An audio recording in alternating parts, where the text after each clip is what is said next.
Shalom, Rukuba. We didn't finish yesterday, so we're gonna finish out today. But we're going through the Round two. Talmudic Dilemma and the sources of the Quran. So, Nice. Let's do it. how you doing?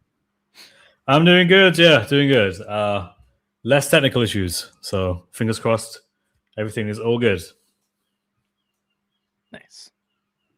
All right. Do you want to hop into it, or do you want to give a breakdown of what we talked about yesterday? Sure. I'm gonna give a breakdown. So for those of you who are not familiar, we have the Islamic Dilemma, and it's the relationship between the Quran in particular, but not exclusively, but a big emphasis on the Quran, and the previous scriptures that the Quran confirms, that mostly being the Torah and the Gospels. Now, what's really interesting is what Chris has done here is he's actually looked at the Talmud, realized that the Quran itself quotes from the Talmud, pretty much, almost one for one, a direct quote, and clearly draws inspiration from the Talmud in many different ways. And it's not just the Quran, it's other sources as well. And because of this, there's a really difficult relationship that the Quran has with the rabbinic commentaries. The relationship with the Quran, the oral law, the commentaries on the oral law is a difficult one because it looks like the Quran actually thinks that that's scripture and it thinks that that's inspired. So it's not written by rabbis who are writing about scripture. Rather, what the rabbis are writing about scripture is scripture, according to the Quran, which puts it in a really difficult position of having to basically say the Talmud is inspired, and also having to connect that to previous prophets in some way. But there was a period where there was no prophets between Jesus and Muhammad, according to Islamic belief, and you can find that in the Quran. And therefore, it seems really hard, given that the Talmud was primarily written during that period. How on earth can it be inspired then? Because there were no prophets during that period, from Jesus to Muhammad. So how did the rabbis write the Talmud and it's inspired? It kind of doesn't make any sense. And for that reason, I think Chris is right when he says that there is a Talmudic dilemma. There's a real problem that the Quran has confirming the Talmud when, it's not actually scripture, and it's definitely not without error. So it looks like the Quran is a human work after all. Indeed. You gave a significantly better rundown than what David did. Was David just like, yeah, it's something to do with the Talmud? And I don't know. Pretty much. Yeah, so that's pretty much what we went over yesterday. And the problem becomes obvious whenever you look at examples. So we didn't get to look at many examples yesterday, really none at all, other than Surah 532. Then I mentioned several. But today we're going to go through just example after example after example to really beat people over the head of how much stuff is stolen. So this is, again, the Chris's addition to the Talmudic Dilemma. I like how I have my own version. Yesterday. Nice. You do. David has gotten 2.5 versions so far. Bob got his own. And my friends also, whenever I streamed with them, they got their own too. He helped me make the slides prettier. So, but this is the full notes for the book. So the book is going to be based on this document here. I'm going to have all of the content of the book available for free on the internet on 2 different websites. But if you want it all compact and in one laid out format, the book will be the easiest place to read that at. But I don't want to gatekeep this behind a paywall because I want everyone in the third world to be able to get access to this information and share it, and let's, Islam end in our lifetime. So that is, hopefully the book will be done this year. We'll see. And that's my YouTube if you care to watch the other videos I've made on it or the other streams. But I also do Bible studies and other cool things. So I'm not going to go through the argument again. Here's the syllogism. If you want to take a picture of it, I will turn the comments off real quick. So this is pretty much the argument, and then these are the conclusions. Basically, Islam is false. This is human tradition, therefore Islam is false. So if you want to go through the stream yesterday, feel free. if you missed it. Otherwise, we're going to jump straight into part 3. Do you have any questions or comments before we jump into the parallels? No, I'm good. I'm good. Let's jump into it. Let's start. All right. So first off, the words that they use to describe their religion are mostly Aramaic and Syriac, including the Quran. The Quran is a loan word, and masjid, and the madrasa. The madrasa is literally the school for teaching Talmud in the Jewish system. So they're using terms that are not like, Semitic cognates that you would just naturally expect. Like, for example, yom and yom is day and day. I played this game with my Arabic speaking friends of, okay, what language am I speaking? And I give a word in Hebrew that has basically the exact cognate in Arabic. Hey, it's Arabic. I'm like, nope, that's Hebrew. And then I'll keep doing that until they eventually guess Hebrew. Then I'll say, nope, that was Arabic. So it's a fun way to mess with people. So you have that in these languages, but you also have these specific terms like Jahannam, which comes from Gehennom. And this doesn't come from the Greek. It doesn't come from the New Testament where Jesus uses Gehenna. It's coming specifically from the Hebrew because you have this M at the end. That M is not in the Greek version. So they're using the Jewish version for this term. The Jewish version for this term, shaitan, is exactly the same. It's just the shaitan. And some of these are like the ideas are the same, but they're not exactly the same word. But most of these are just like straight up the same word. And then this is not a exhaustive list by any stretch of the imagination. Author Jeffries wrote a whole book going through the Syriac and Aramaic influences on the Quran. The Quran is not in pure Arabic. It like hundreds or even thousands that are words that are debated on whether or not it's Arabic or not Arabic. You have Persian words inserted as well, like the word for sajil, for the stones that fall from heaven onto Sodom and Gomorrah. That comes from 2 different words from Persian, sang and gil. So that's literally stone clay. So he combined it together, and it's like petrified stones or like stony clay that's fallen from the heavens, which is also a mix-up in the Quran. That's a mix-up of Joshua, because Joshua, God rains stones from heaven onto the enemies of God, enemies of his army, and then in Sodom and Gomorrah, it's burning sulfur. So he replaces the burning sulfur of Sodom and Gomorrah with the stones of Joshua. So that's another mix-up that most people don't point out. But you have a lot of loan words within the Quran that have theological connotation that Jews and specifically rabbis invented a lot of these. So like masjid and like bet midrash, these are not words that appear in the Bible. These are words that rabbis invented to describe where they worship and where they are teaching at. Same with the Quran for the Kireh or the Kitav, or like there's multiple different ways. The Murka is the same root, which is why this is typically used. We can also get it from the word for reading. So then also God's titles, like the Lord of the Worlds here, Adon Ha'olam, and you have Rab or Alam, or Lamin. Rab is the word for Lord, so you just have Adon versus Rab, but then the Alamin is the same. So you have a lot of their theological language is identical to what the Jews of Yemen are using. Like Ar-Rahman, for example, is a Yemeni Jewish title for God that appears in the Talmud, but it's primarily used in Yemen, and his caretaker was a Ethiopic woman, so she would have had the Yemeni influences. So you have like, oh, why did he switch from Ar-Rahman to Allah? Because there's God in the Quran, and the people even ask about it, like, hey, why is our God Allah or is our God Ar-Rahman? He's like, oh no, they're the same God.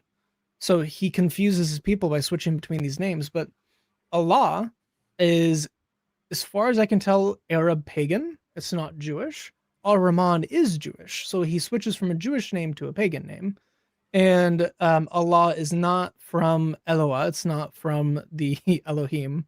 It's an entirely different root system and structure. So that's one of the original ones, but he probably is getting that from Arab paganism, because you also have Alat and Menuza and Al-Uzza Manat.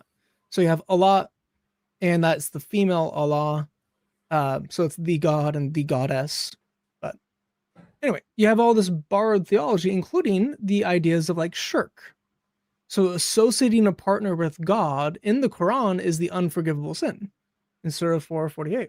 And in Hebrew, it comes from shitef. And it literally means the same thing. Now, this could actually be used to describe a partner in business. Like, hey, that's my business partner, or that's my friend. You could maybe call them a shitef. You likely wouldn't. You would use different terms, but shitef just means to associate yourself with something or someone, or to become a partner in like a business sense. So the Jews considered associating partners with God to become a heretic. So we have in Sanhedrin 38a, this word here, for those who can read Hebrew, that's shutef, or shutaf here. And then this is minimum. And this word is the word for heretic, and then that's the word for associating a partner with the law. But he describes, why was Adam made? Adam, the first man, was created on Shabbat Eve at the close of the 6 days of creation.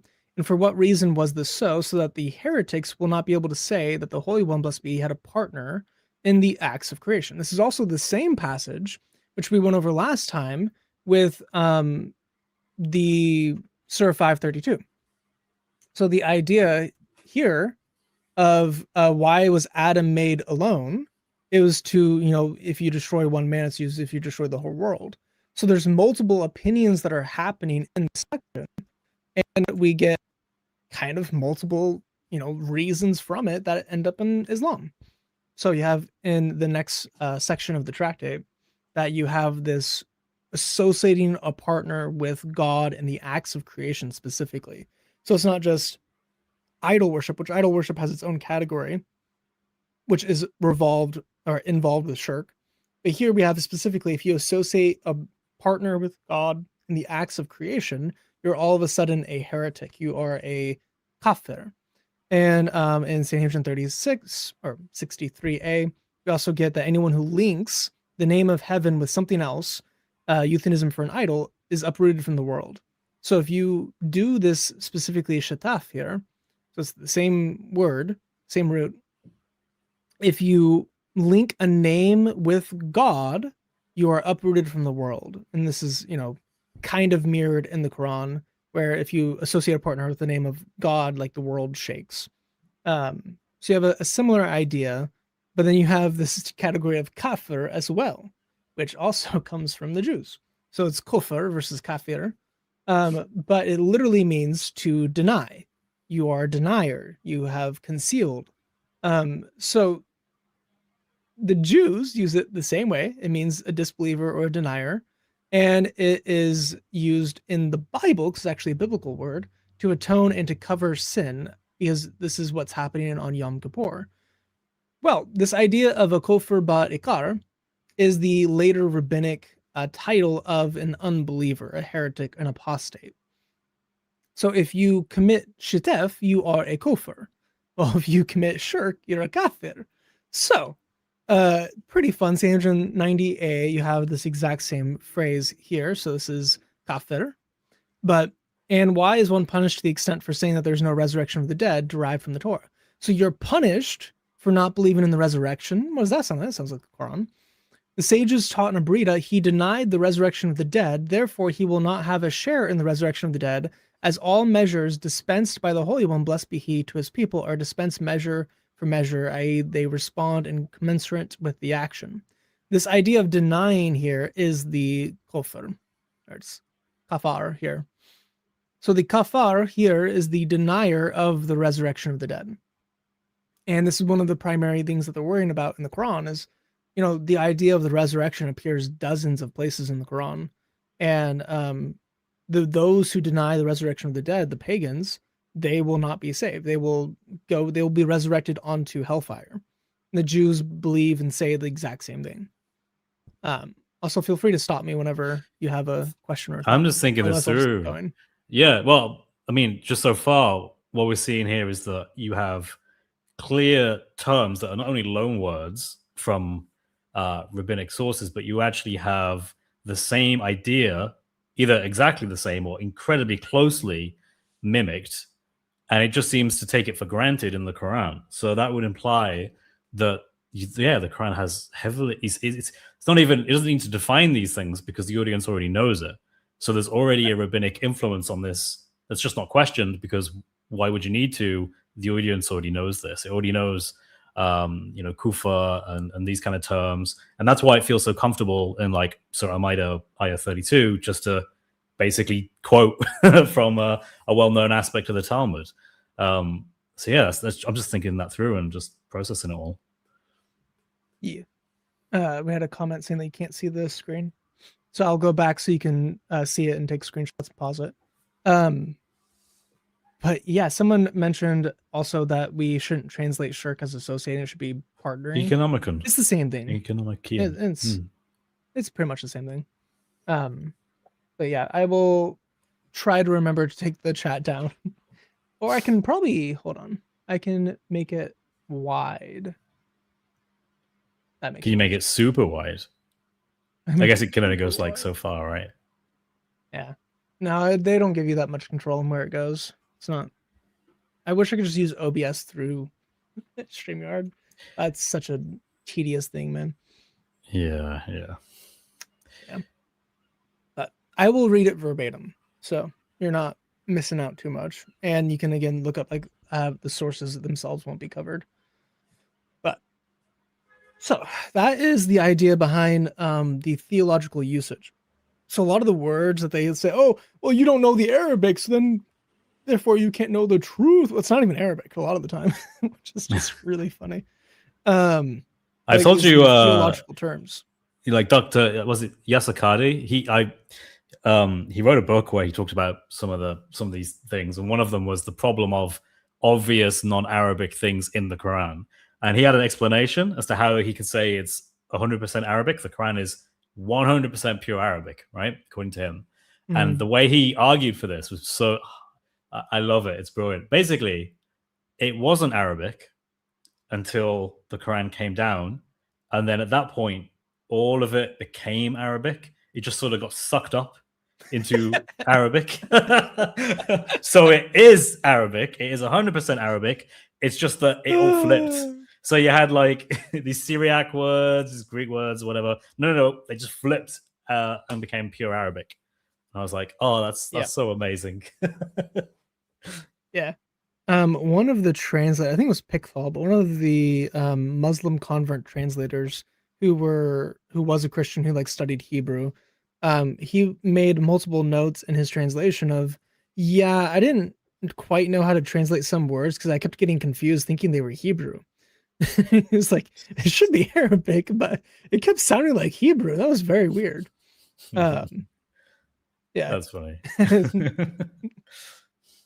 All right, would you guys rather not have the chat on the screen? I can take it down if people straight up don't want it, but anyway, so there's at least 4 different languages that are in the Quran. There's Greek for a lot of the names. So any of the names like Jonas, like that ends with the AS, that's Greek. There's Persian, there's Hebrew, there's I guess 5, Syriac, and there's Aramaic. There's at least those 5 languages in the Quran plus Arabic. But the Quran claims to be pure Arabic. So what do you do with that? All right, well, I'll take chat down. Okay. People in both our comment sections are asking for it. I'll take it down. So this one is a lot of fun. The Jacob narrative has over 900 differences between the Quran and the Bible. And every single one of those differences comes from either a Christian or a rabbinic Jew. Mostly through homilies and the Midrash. 900 differences. And it's because he's not actually reading the Bible. And like Surah 12 is one of the longest narratives of any figure in the Quran. And it's all just about Joseph's story. That's why its name is Yunus. It's about Joseph. Or not Yusuf. Yunus is Jonah. Yosef. Yeah.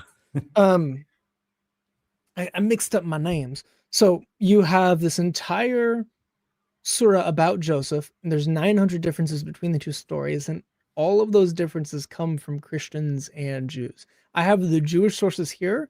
Joseph Witzman has all of the Syriac Christian sources, and I have all of it in the book.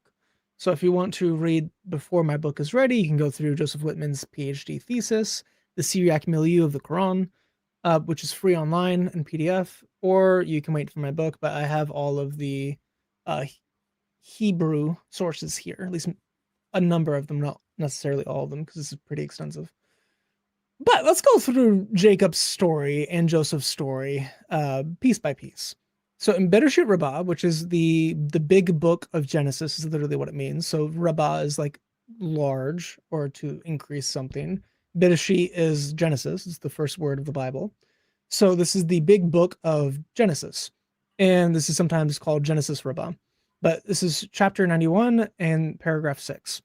Jacob said to his sons, "Why do you make yourselves conspicuous?" Jacob said to his sons, "You are mighty and you are handsome. Do not enter through one gate and do not stand in one place, so that the evil eye will not have dominion over you." When Jacob's sons came, and each and every one entered through his own gate, and they wrote their names. We are sincere, however, so this is a big pause, like I cut out multiple paragraphs.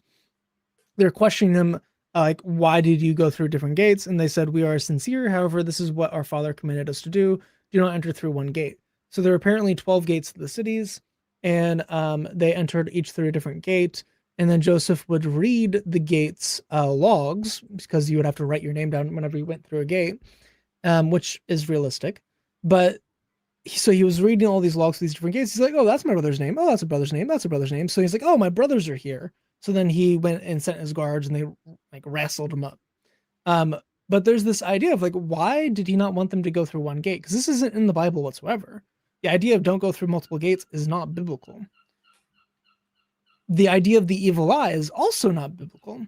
The evil eye is a very common Jewish iconography. So if you ever see the Jewish blue eye, or the hand that has like the finger growing out that way, and then there's an eye in the middle and it's blue, that's the evil eye. They believe that the evil eye is whenever you look at someone with jealousy, envy, or lust, you are damaging them spiritually / physically. So if I, look at Chris and go, that is going to damage his soul. Wait. Was that what? Jealousy, anger, or lust? Which one? What was? Sorry. Yes. I hope it was the first one out of those three. But okay. So you have this idea that the evil eye can actually harm you. Not from the Bible, just something that came out over time, mostly through like Babylonian make-believe and superstition. But in Surah 12, Surah Yusuf, 67, and he said, "Oh, my sons, do not go in by one gate, go in by different gates. I cannot help you in any way against Allah. Indeed, the decision rests with Allah alone. In him do I put my trust, and in him do all the trusting put their trust." Now, wonderful Arabic. But you have this idea of not going through multiple gates.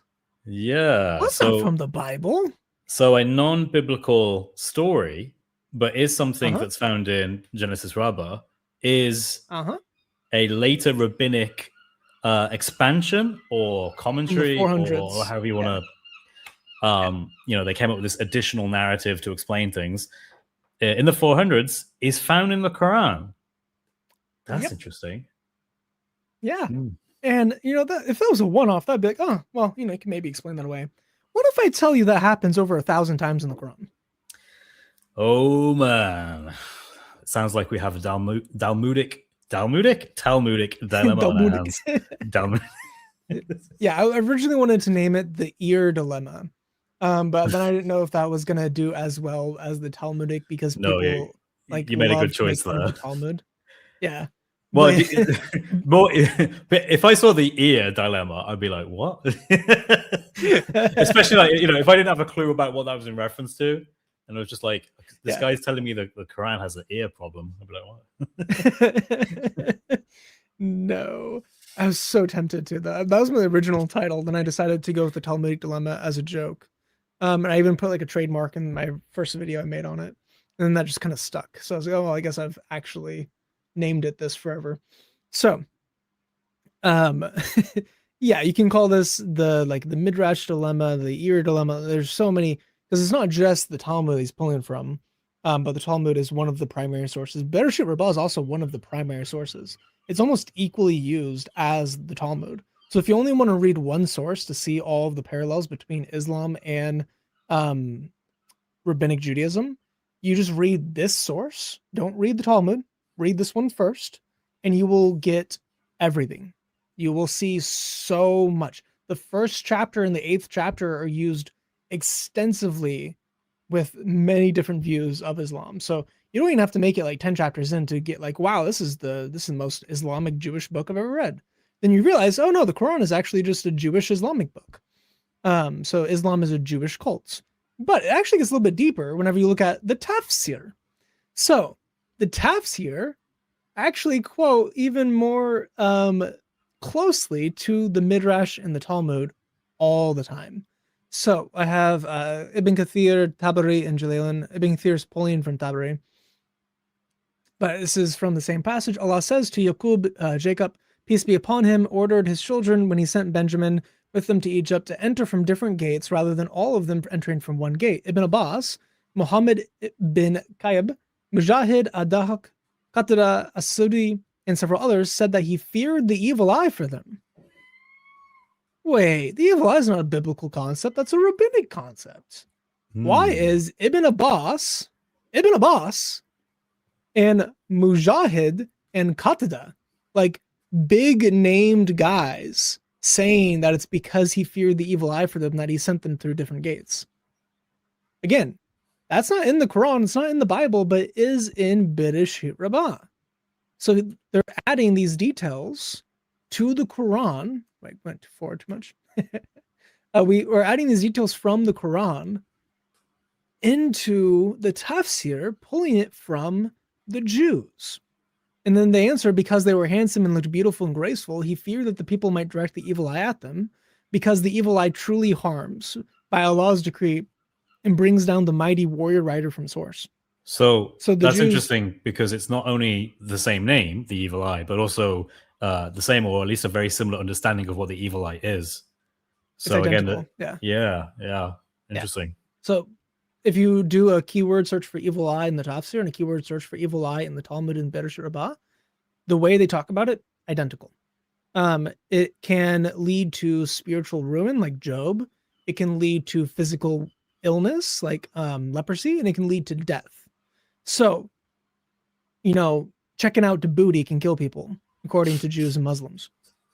And then we have in Tabari, this mentioned that he said this to them because they were handsome and well-built men, and he feared the evil eye upon them, that if they entered as a group through one gate, being the sons of one man. So they would be super jealous of Jacob, that all of his sons are awesome and hot.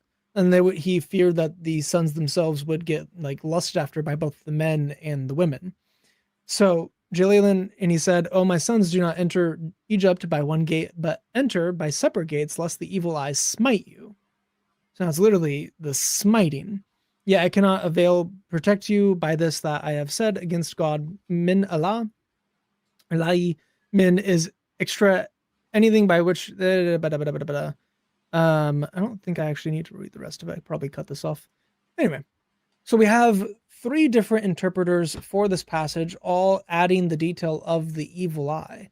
And I didn't look through all of the tafsir, but this is a very common thing where if like Tabari mentions it, which he mentions a lot. He just straight up quotes the Talmud.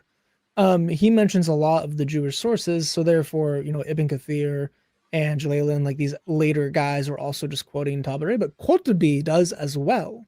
Qurtubi adds rabbinic commentary. Like Qurtubi is known for like super psychoanalyzing the Arabic text. Like he says, he does like massive paragraphs about the meaning of a single word.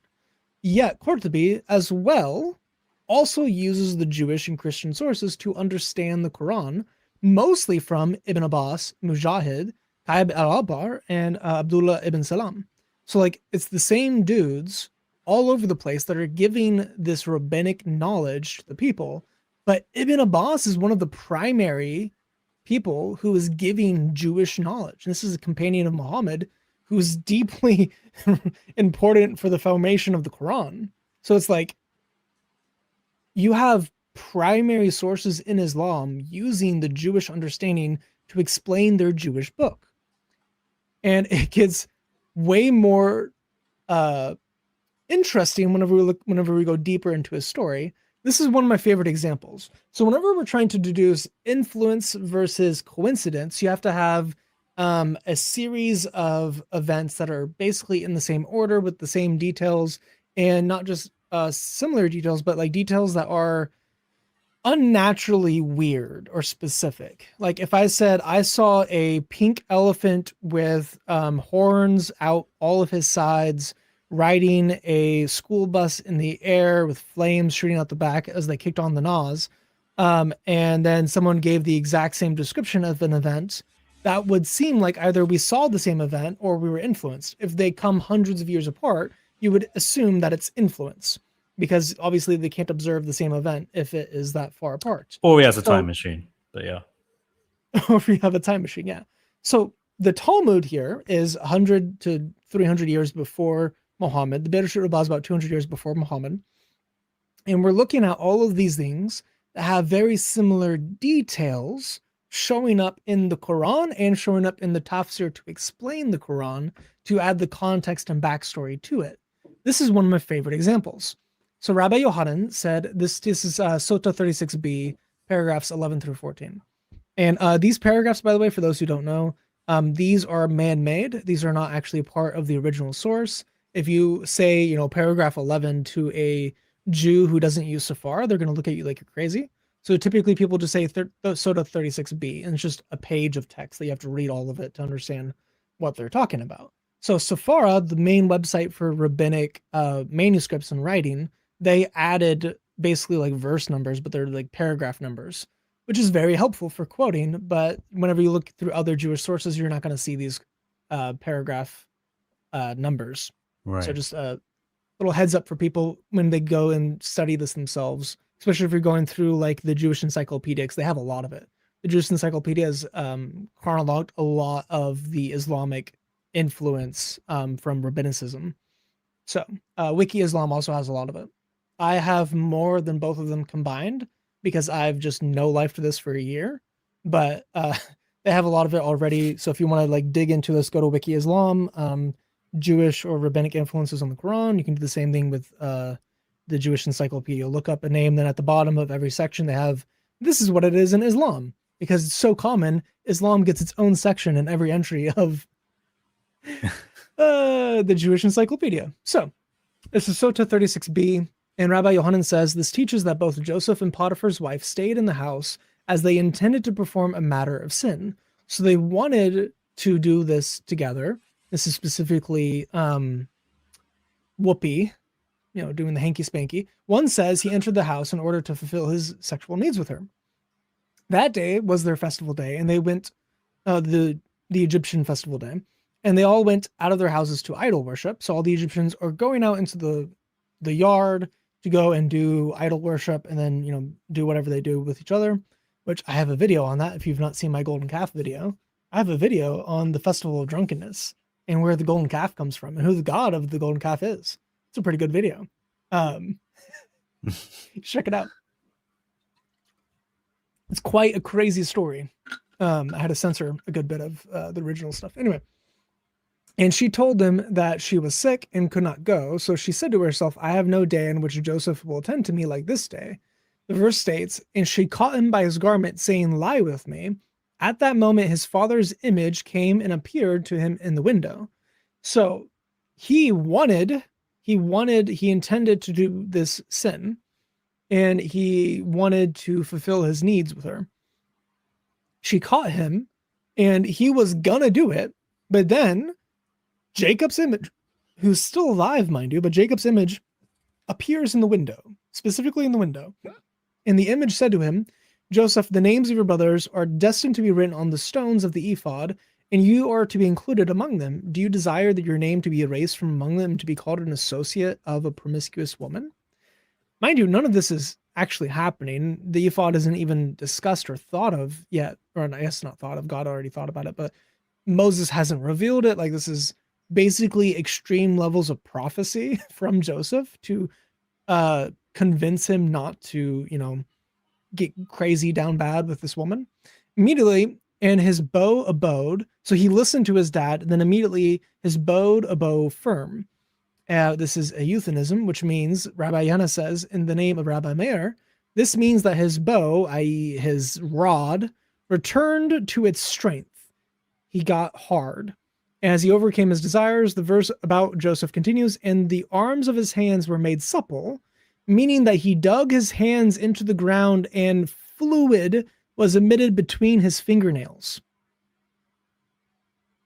Okay, this is taking a weird turn, but sure. This is the Jewish sources. They're all pretty weird. So his dad, he wants to do it with her. His dad appears in the window to keep him from doing it, and then he digs his hands into the ground and emits fluid from between his fingernails. And this is the valid reaction, just the ghost. Now, what is the over-under on the Islamic sources copying all of those details? You know, you wouldn't expect any of those details to really be in it because, you know, he is a pious man. He shouldn't be desiring sin. This is kind of crazy that his dad, who's still alive, appears in the window as a ghost. And then also that he digs his fingers into the grounds and does this. Those are very specific, weird oddities in the Jewish sources, in the Talmud. Well, we get that in the Islamic sources. So in Surah 12, 23, verses 24, and she in whose hand he was asked him to do an evil act. She bolted the doors and said, come. He said, I seek refuge in Allah. Indeed, he is my Lord who has treated me honorably. Indeed, wrongdoers never prosper. She indeed desired him, and he would have desired her. So it admits that he wanted to do it too, if it had not been that he saw the argument of his Lord. This word for argument in the Arabic is the ayats, the miracle, or the sign. The sign from God. But the translation here is argument. This is from the Pickthall. Actually, it's from Robert Spencer's The Critical Quran, but he's an updated Pickthall. But the sign, the miracle of his Lord, it was this way so that we might ward off evil from him and lewdness. Indeed, he was one of our chosen slaves. So he would have desired her. She asked him to do it. And then he saw an argument from God, a sign from God, in order to ward off the evil from him, which was specifically lewdness. So this mirrors the general layout of this setup in the Talmud. It does not mirror the Bible. The Bible, we have no indication that he actually wants to do it with her. Then in Ibn Kathir and Jalalain, they actually add these fun little details. As for the evidence that Yusuf saw at that moment, there are conflicting opinions to what it was. Ibn Jarir at-Tabari, so this is from al-Tabari, said, the correct opinion is that we should say that he saw an ayah from among Allah's ayat that repelled the thought that crossed his mind. This evidence might have been in the image of Jacob, or the image of an angel, or a divine statement that forbade him from doing that evil sin. So these are the three opinions given in al-Tabari, but the first opinion he gives is specifically the image of his dad. Yeah. Okay. So then in Jalalain, Ibn Abbas said Jacob was made to appear before him. So now Ibn Abbas is one of the ones who's giving the image of Jacob explanation. Jacob was made to appear before him, and he struck his breast, whereupon his desire withdrew from his body through his fingernails. That's a weird way of linking those two things together. Okay. So is Jalalain paraphrasing the Talmud? Like, what, 800 years later? Yeah, seems so. Why?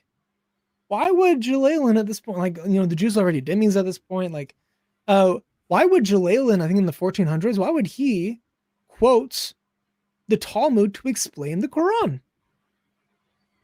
Well, it's because Tabari did. And Ibn Abbas.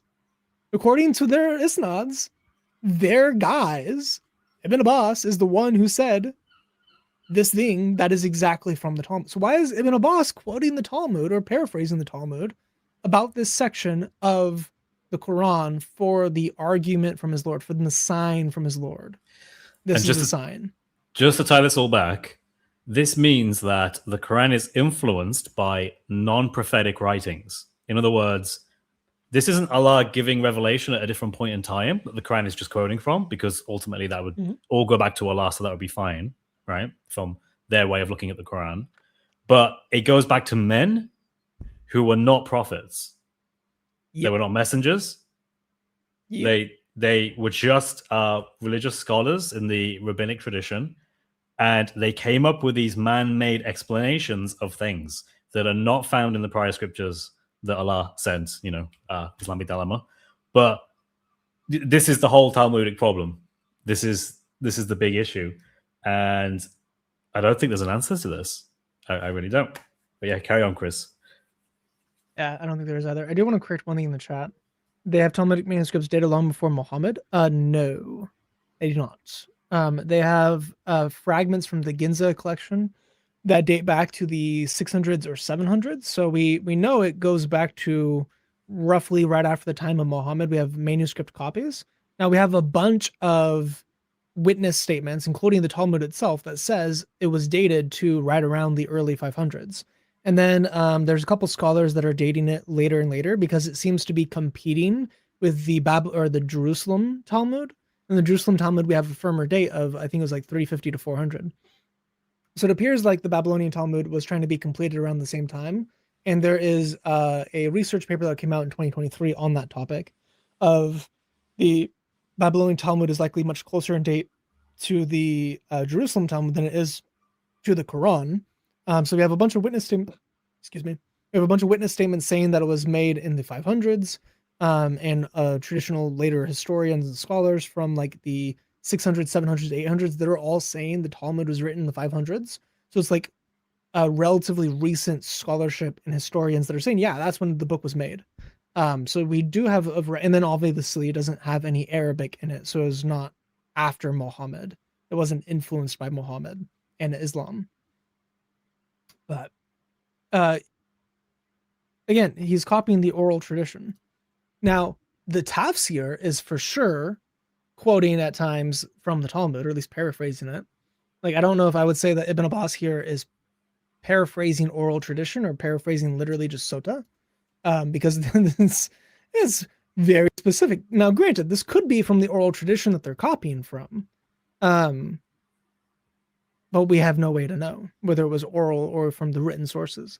The written sources would not be uber available at the time, so unless Jalalain and later tafsir authors are just making it up that Ibn Abbas didn't actually say this, then maybe Ibn Abbas actually did gain a Talmud in his life because they conquered Yathrib, which may have had one, and they eventually went up and conquered other yeshivas, other cities with yeshivas in it, including Surah eventually became an Islamic. So like Surah is where the Talmud was originally written.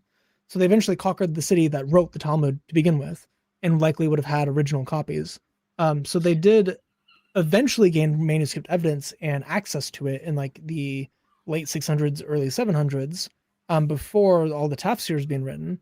But as far as Muhammad himself, I think it's mostly oral, because again, he's paraphrasing it. So yeah, this is like he saw an argument from his Lord. Just to add as well, even if you do gain access to a copy of it, obviously you need translators, right? So you need to still trust people, and that's interestingly one of the big problems that Hadith and the Quran itself have with Jews and Christians is that they speak languages that the Arabs at the time didn't, and they had to rely on them for figuring out what's in the scriptures. So I guess the same thing would apply to the Talmud as well. Yeah, but I mean, again, they're all Semitic languages. They're close enough that you could like have a rough conversation with the person, like someone speaking Italian and Portuguese or Spanish. Like, they're close enough that you get the gist of what they're saying. You might not know specific nouns, you might not know specific phrases, but you're going to get the majority of it. And all of the stuff in the Quran is just like most of the theological language is also just straight up copied from them as well. So that it's incorporating all the Jewish stuff. There's a very early polemic in the 600s and 700s that Muhammad was being taught by a person, specifically a Christian Nestorian monk, which might be where the story of Raqqa comes from. But the Jews and Christians say that it was a Nestorian monk that wasn't related to him, so they don't actually say it was Raqqa. They say it was it's either Serge. They have a couple different names for the figure. I think it's Sergius, or Sergius is the general from Jacobi. I don't remember off the top of my head right now. But they have two different names for this Christian monk. And then you have Raqqa. So you have like three different names of a Christian monk who taught Muhammad. And then eventually Qaib al-Ahbar and Abdullah ibn Salam, according to early polemicists, say that they took the Christian message that Muhammad originally had and then twisted it to be Jewish. And then the Quran was written by these rabbis for Muhammad on behalf of him. So that's a very early polemic. And then you have a semblance of it found in Ibn Ashaq, because it talks about the 10 wise Jews that converted to Islam hypocritically. 8 of them left Islam. Theophanes later says that they left Islam because they saw Muhammad eating camel meat, which is pretty funny. So they realized he wasn't actually the Messiah. And then 2 of the rabbis stayed with Islam. And according to that, it was like around or during the lifetime of Muhammad. So you do have later Islamic sources that identify Qaib and Abdullah as after the time of Muhammad with the Sahaba after Muhammad dies, but during the conquest. They're helping teach them rabbinic and Christian stuff. But you do have early sources and polemicists who are saying that Qaib actually taught Muhammad himself. He was the one in which the Quran says that a man teaches him. So those were 2 rabbis that were involved with the early generation of Islam, possibly with Muhammad himself. And there's also stories of a Christian monk who taught him as well. So you have this argument that I'm giving basically is a like 1st century Islam argument against Islam. So this isn't a new thing. And then obviously scholars have written on this every 100 to 200 years since Islam began. People have mentioned this. And then the most recent big named one is Abraham Geiger. And then obviously you have some of the modern scholars like Joseph Witzman and Gabriel St. Reynolds. Like they're going through this material as well, and a few others like Sinai. I'm basically trying to add all of the sources together and then try to make a coherent timeline of how, when, where, why for the copying, so that I'm making an inference the best explanation of the human traditions within the Quran. And my conclusion is that the Quran is man-made and therefore Islam is false. So I'm going to be way more polemical than the scholars typically are, but I'm going to have all of the scholarship that's been done over the last, 1,300 years in the book available to everyone, plus all the sources that scholarship typically don't add, and then things that are weaker. So we're going to have a very comprehensive version of this argument for the human copying available at least next year, as long as I don't, die in the meantime. Even then, I have like 6 other people who have access to documents. So even if I die, even if I already get taken out for whatever reason, the book he's even got his own death plan in case he dies. Look at that for planning. He's got it going. So that's awesome, man. I can't wait for it to come out. That's gonna be great. Great resource for everyone. I'm very excited. So here's another parallel between the Jewish sources and the Quran for Joseph's story. Again, we still are just in Joseph. And this is Surah 12, ayah 30 and 32. So we've only gone through 23 through 32 this whole time, I believe. We went through as well. Like this little section, only a couple verses of the Quran, you have so many parallels between all of these previous sources in the book. So we have in Surah 12, ayah 30, and women in the city said, the ruler's wife is asking an evil deed of her slave boy. So this is after he like leaves and flees, and then all the people hear about it and like, oh, she's asking him for like a booty call. And then they're mocking her. They're making fun of her. Indeed, he has smitten her to the heart with love. We see that she is clearly mistaken. Also, the word indeed is now my least favorite word reading the Quran. Why? What's wrong with indeed? It's in 2/3 of every ayah of the Quran. Really? It's one of the most common words of the book. Huh. Interesting. It is like here's another indeed down here. I'm sure there's other indeeds here, but indeed, indeed, and there's another one, and there's there's 3 in that in 2 verses. Yeah. So a full 2/3 of the Quran. Like there's indeed. There's 4,000 or 5,000 indeeds in the Quran. So inna is the Arabic word. And inna is a a grammatical structure, but it can be translated as indeed. So he's using a grammatical structure to in like have the next sentence start, but instead of just starting the next sentence like a normal person, he adds this possible grammatical structure to make it into like an affirmation constantly. Because the other one is inol, or what is it? It's whenever you end in at the end of a sentence, instead of starting with ina, you basically end with ina. Whenever you do that, you are indicating that the sentence is continuing in the grammar of the Arabic. And he uses that as well, which like, for example, the Surah of al-Jinn, where the jinn are giving this long monologue, every sentence the jinn are speaking, it ends in the same word to indicate that it's a continuing thought by the jinn. Well, Muhammad uses this grammatical structure all the time to start sentences. There's even some sentences of the Quran which is indeed, indeed, Allah has done this indeed. It's like, what are you doing? You know, I can make that one better. If you just say indeed, indeed, Allah has done this indeed, indeed, then it's symmetry, right? So that's a slight improvement. The circular nature. That's the proof. Yeah, I hate this word now, though. It's one of my favorite words before I read the Quran. I just hated it, reading it so much.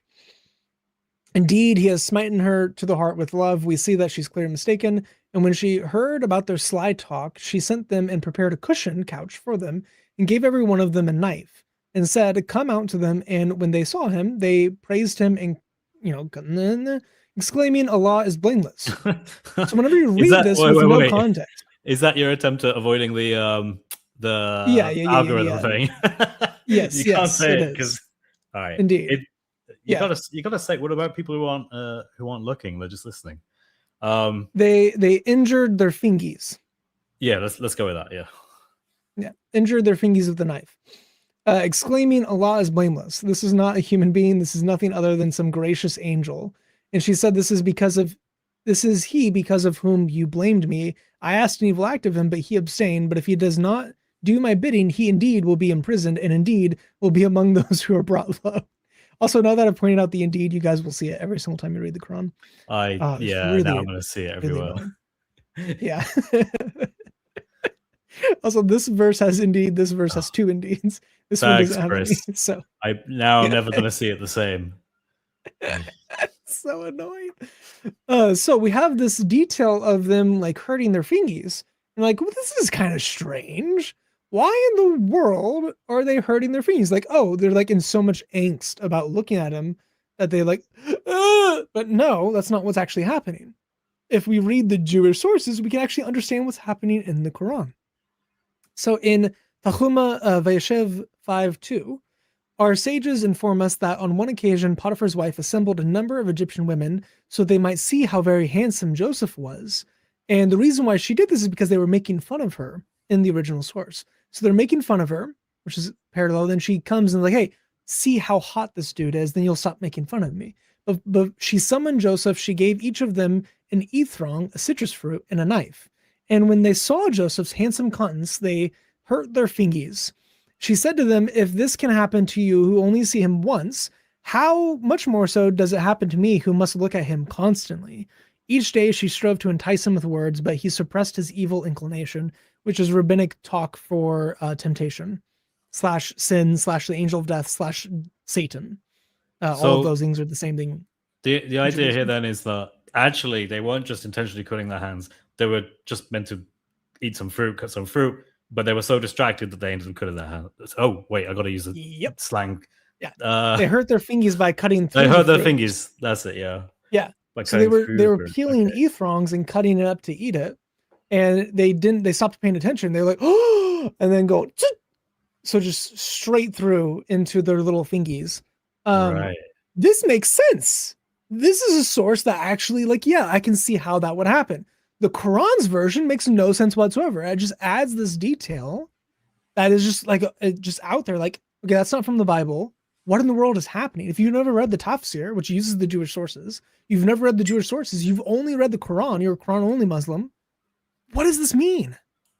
So yet, just to add to this, because you're kind of touching on something I've thought about as well, which is there are situations where the Quran is paraphrasing or being influenced by a extra Quranic source, right? Like the Talmud or the Bible or whatever it might be, but it gives the worse account. So it gives the less detailed account. It like misses things, so it doesn't quite make sense. So like you have Surah Al-Miriam, Surah 19, Ayah 7. And this is the whole Zachariah having John the Baptist with his wife, even though they were old, they were to conceive. Yeah. So, and it says, this is when he announces the name, he'll be called John, and the crowd replies, well, hang on a second, no one in your family has had the name John before.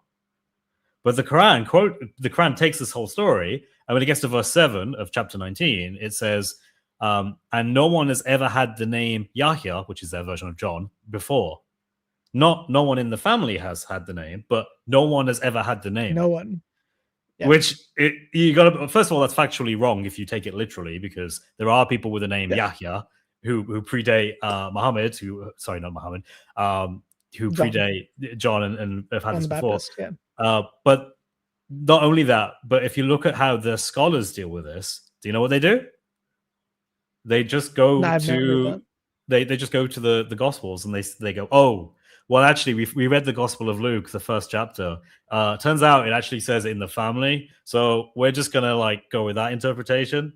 So basically, the biblical account is better than the Quranic account, and that's acknowledged by their own scholars who have to use it, because otherwise they have either a nonsensical text or they have a text that is factually wrong. So they have to pick, and it's like, oh, it's so good, it's so good. It's humorous. Yep. Yeah. I don't think I actually have the eye candy man candy in here. Yeah, I removed it. So the reason like you can't say things like that and not explain what you mean. They mythicized how hot Joseph was in the Jewish sources. Like in the Bible, he's just called like Moed Ifa, or like a Moed Roa. Like he's very beautiful. He's a lot to take in. He's a lot to look at.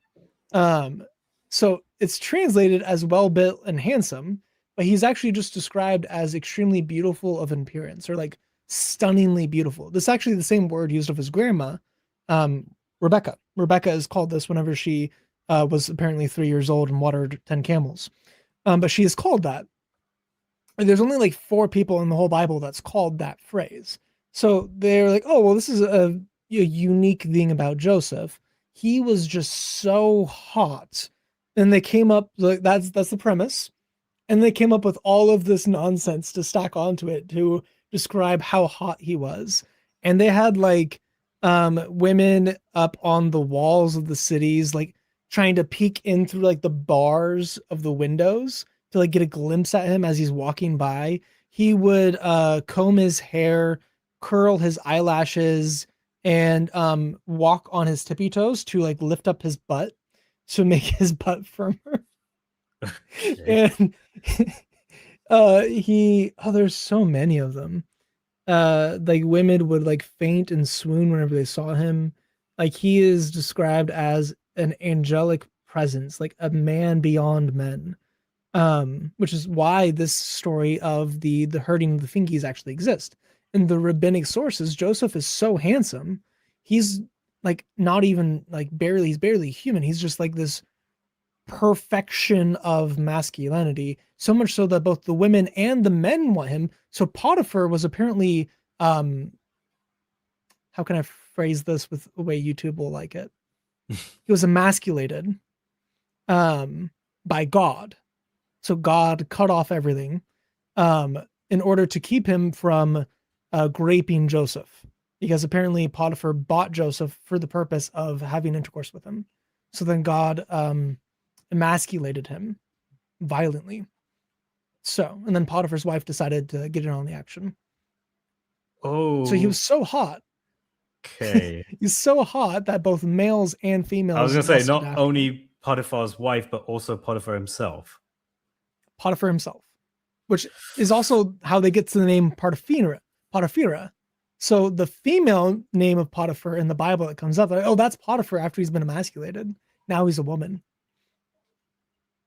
That's really weird. Okay, interesting. So again, it's all of this background to explain this one detail of like why this happened, and none of the background is in the Quran. He just has this rabbinic detail, doesn't fully explain it. It's like a paraphrase of it, and doesn't explain why he's so hot or why the women are treating him this way. It just happens. He's just taking it for granted that his audience would know about the Jewish background in the Midrash and in the Talmud. So you have that then Ibn Kathir and al-Tabari, again, quote Ibn Abbas and Mujahid. So you'll see a pattern. Ibn Abbas is in most of these. Ibn Kathir, they heard of Yusuf's beauty and wanted to see him, so they said these words in order to get a look at him. This is when she sent for them. They invited them to her house. Ibn Abbas said, Sayyid bin Jubar, Mujahid, al-Hasan, Asadi, and several others commented that she prepared a sitting room which had couches, pillows to recline on, and food that requires knives to cut, such as citron. Well, what is an ethrog? It's a citrus fruit. And specifically, they had the couches to lay on, cushion couches here. I thought they also had that in this source, but maybe not. But you have specifically the knives to cut and the citrus fruit. This is why Allah said, next to she gave each one of them a knife as a part of her plan of revenge for their plot to see Yusuf. Then al-Tabari has a Sulaiman ibn Abd al-Jabbar narrated to me saying, Muhammad ibn al-Salat narrated to us saying, Abu Kandana narrated to us from Hussein, from Mujahid, from Ibn Abbas, and prepared for them a muqtaka, and gave each of them, so this is the couch, and gave each of them a knife, and he said that she gave them citrons, and gave each of them a knife. So Ibn Abbas and Mujahid are narrating this through this chain, that she had a knife and citrus fruit for all of the people for this story. This is al-Tabari. So the earliest, most authentic, or most authoritative, important tafsir has these details in it the vast majority of the time. Mostly through Ibn Abbas, but also through a variety of others for the different stories. This is one of my favorite ones that Qurtubi actually adds in this narrative. So Qurtubi has in this section is narrated from Ibn Abbas, again, Ibn Abbas. They deemed him great and revered him. It is also said they experienced emission from astonishment. Sorry? So they the experienced emission. The women got so, I'll just keep reading, I'll explain it. Ibn as-Saman said from a group of his companions, they said they emitted out of passion. Wahab ibn Munabba, this is one of the primary rabbinic sources for Islam, said they loved him so much that 10 of them died in that gathering out of astonishment. They were so excited about him that 10 of them died. Wow. Out of astonishment, bewilderment, and passion for Joseph. It is also said it means that they menstruated out of astonishment. Hang on a second. Those things are very different. How do you die from astonishment and you menstruate from astonishment? That's very different. Okay. All right then. Like pressing the ketchup unexpectedly. Man, these some of the things, man. The comments are on point today.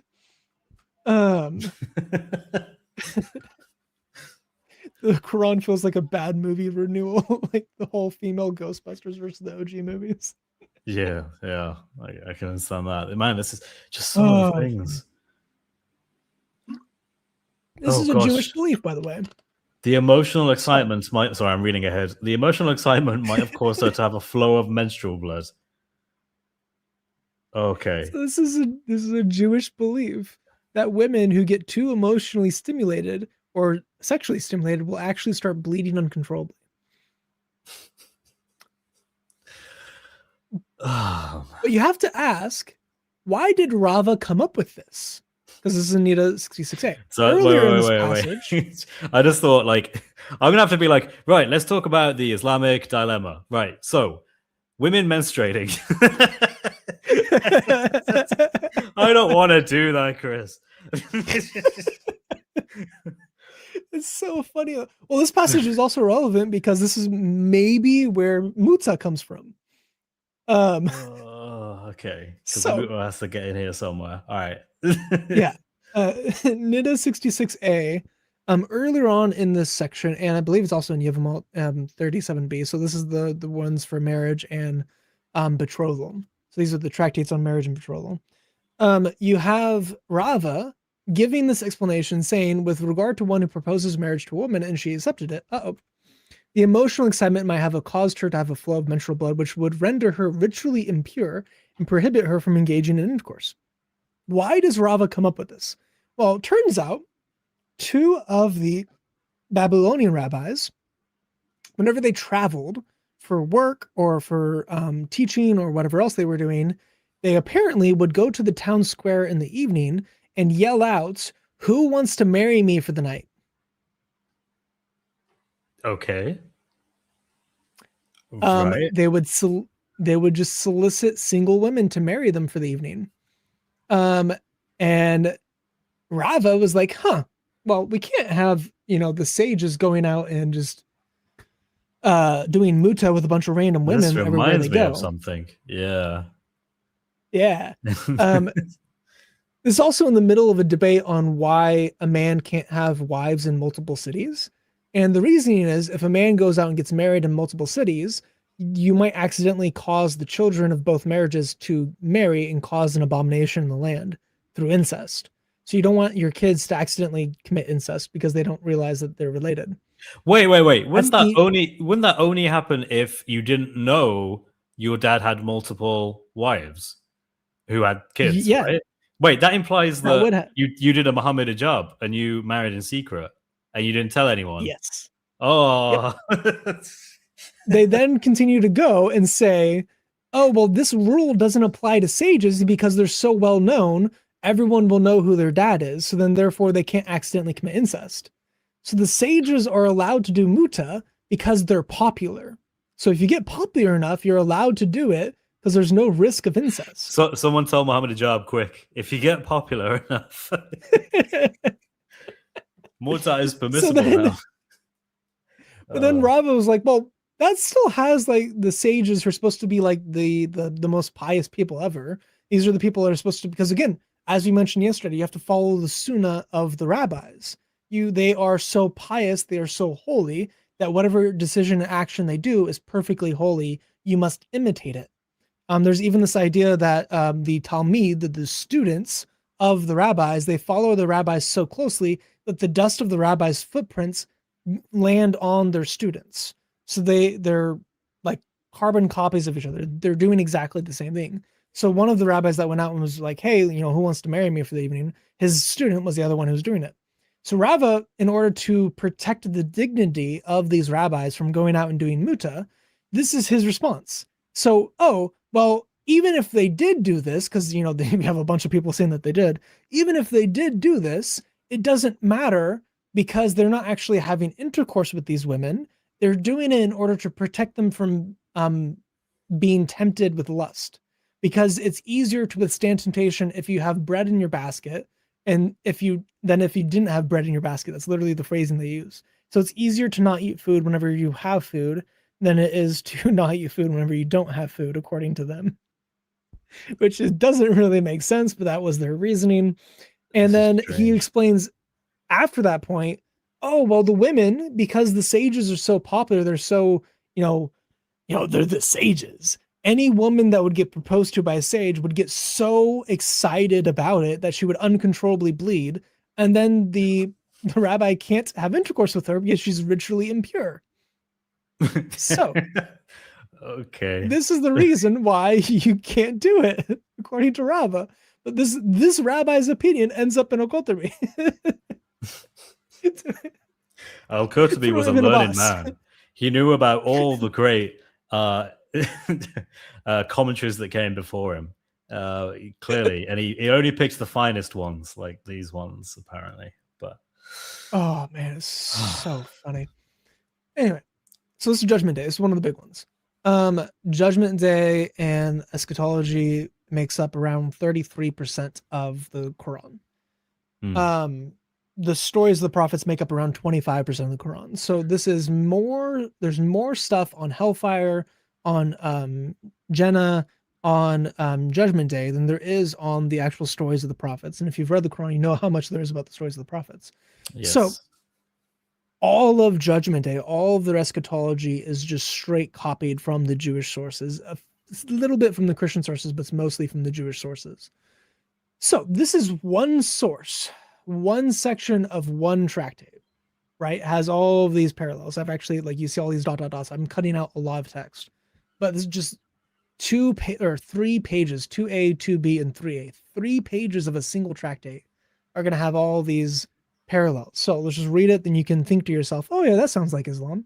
So all the mitzvah, all the laws that the Jews perform in this world will come and bear witness for them in the world to come.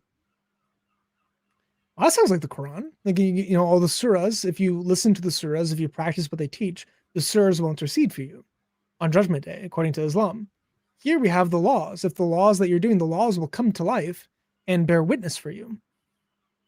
So we have the Quran coming to life and bearing witness. We have the law coming to life and bearing witness. This demonstrates that the objects of idol worship will serve as witnesses against their worshippers.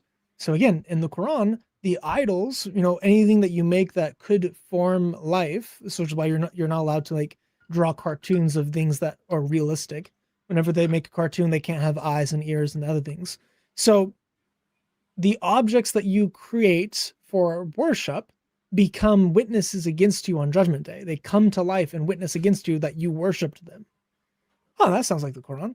Immediately the nations of the world will gather together and come intermingled with each other, and every nation will enter with their scholars. Well, this actually is the imam, like your leaders, your teachers. That is the word used in the Quran. So you have that you will come together in groups, not intermingled. And this is also in the Quran. You're not allowed to have all the world together. So he separates out all the peoples into separate groups. And then their imams are in front of them. So their teachers, their leaders, they're in front of them for every group. And then the nations will say before God, Master of the universe, did you give us the Torah and did we not accept it? So God is accusing them that they didn't follow the law. And then the Gentiles, the nations will say, did you give us this Torah and we did not accept it? Did we have this law that you're accusing us of? Since we never received the Torah, why are we being judged for not fulfilling its laws? This teaches that the Holy One, blessed be he, so then he goes and says, no, you are responsible for it. So what's cut out. This teaches that the Holy One, blessed be he, took the Torah around to every nation and those who speak every language. So there is a book given to all nations in their language for them to be liable on Judgment Day for their group that they're separated into. And then, Master of the universe, did you overturn the mountain above us like a basin, and we still do not accept the Torah like as you did for the people of the Jewish people? I said that, as you did for the Jewish people. So this also teaches that Mount Sinai was picked up and then held over them and then threatened to drop on the Jews. And that's why they accepted the law. So the Jews were coerced into accepting the law. And then the Gentiles are complaining about it like, hey, didn't you overturn this mountain above the Jews? And that's why they accepted it, but you didn't do that for us. So how are you blaming us? So you have the people of the world complaining to God. And this also happens in the Quran. Like he says, your arguments will not be accepted on Judgment Day. You will have no one to appeal to. You have no one to intercede for you. So we have this idea of interceding and appealing, and the witnesses of idols and the witnesses of the law or the book, nations all having the book in their language, prophets sent to all nations. And so this is one section of the Talmud.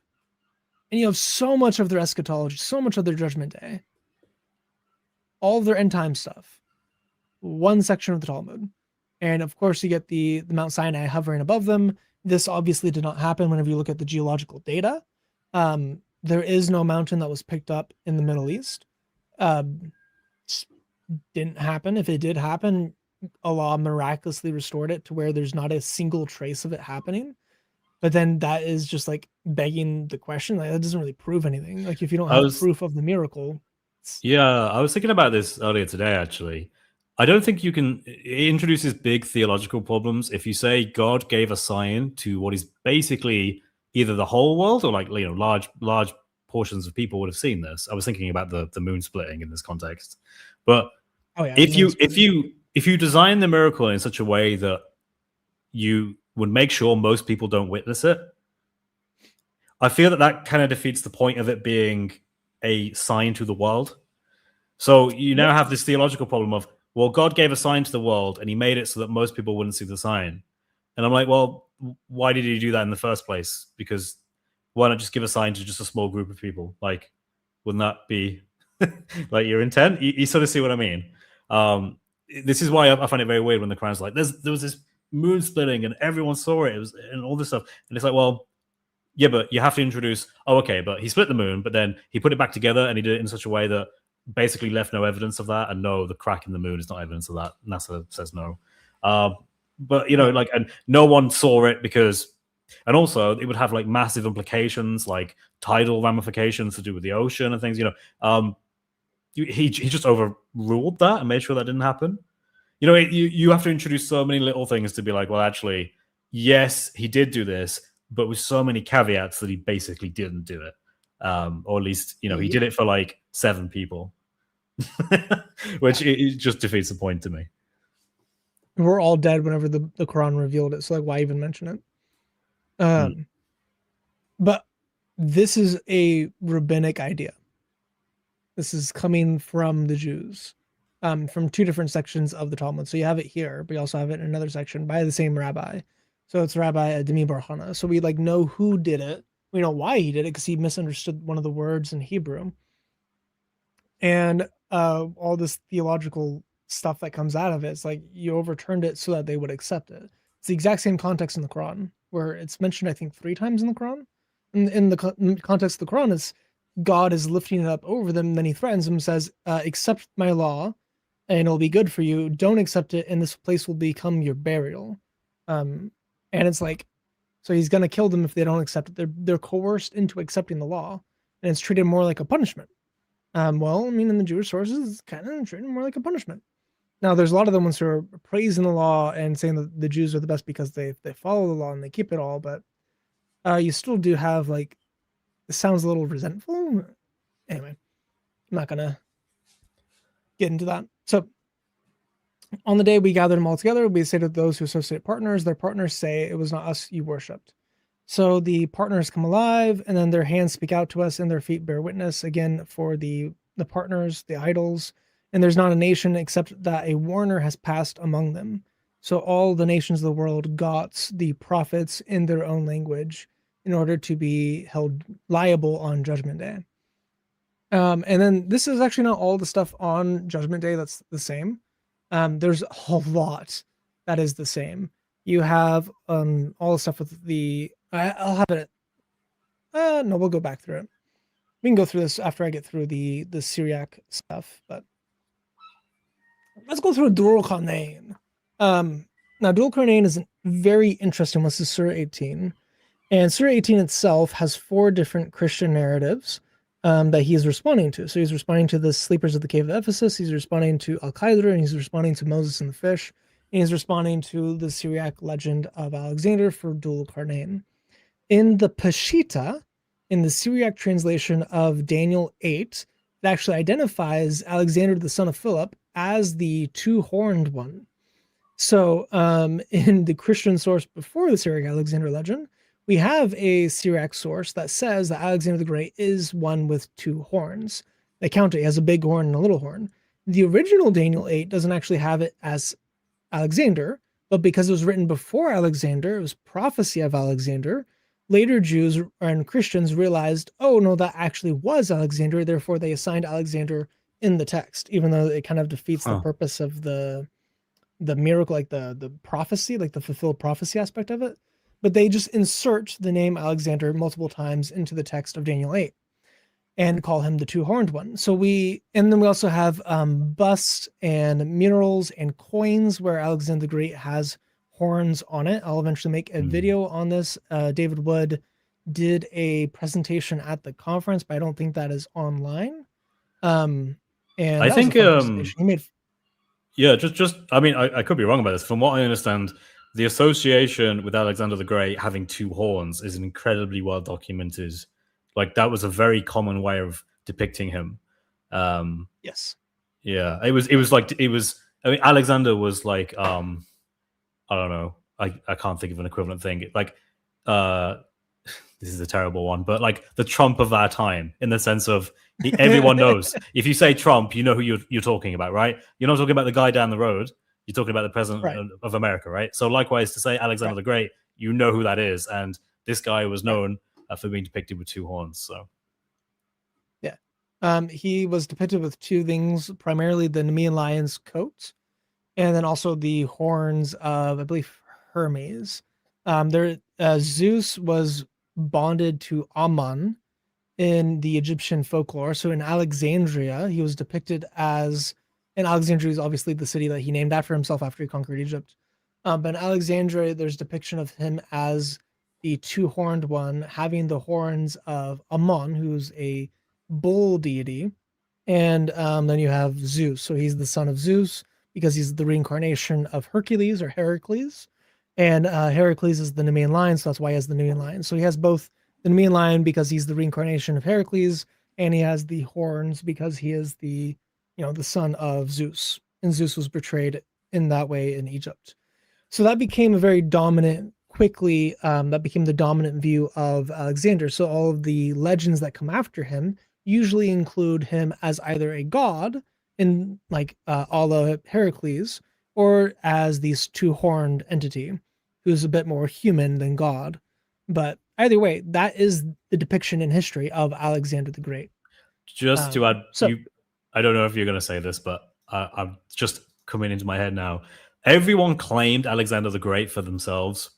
Like everyone took him, and because of what he did, it was so well known. His influence was felt in such vast areas that everyone was like, "Oh, Alexander the Great, yeah, he was a Christian. Oh no, he was Jewish. Oh, he was a pagan. Well, he was pagan. Yeah. Oh yeah. and that's what the Quran does. The Quran is like, I want in on this. I see what you guys are doing. I've heard this. I'm gonna say he's a Muslim. And it's like, it's amazing. It's really funny. So I mostly am going through the tafsir on this because this is copied from the Israelite presentation I did with David. So the purpose of that was to show the tafsir using the Jewish sources. So it's going to be mostly the tafsir on the section, but the Quran itself reads like a paraphrase of the Syriac Alexander legend. But obviously, Alexander the Great was a pagan. He self-worshipped. He even destroyed Tyre because they weren't allowing him to worship himself in their city, which is a really funny story. It's also a fulfilled prophecy of the Bible. He got so butthurt at Tyre that he used the giant stones of the ruins of the land city of Tyre that Nebuchadnezzar destroyed. He built a mile long, so like 1.6 kilometers. He built a mile long moat in the sea, the Mediterranean Sea. He grabbed a bunch of stones over the span of a couple of years and built a siege ramp up to an island.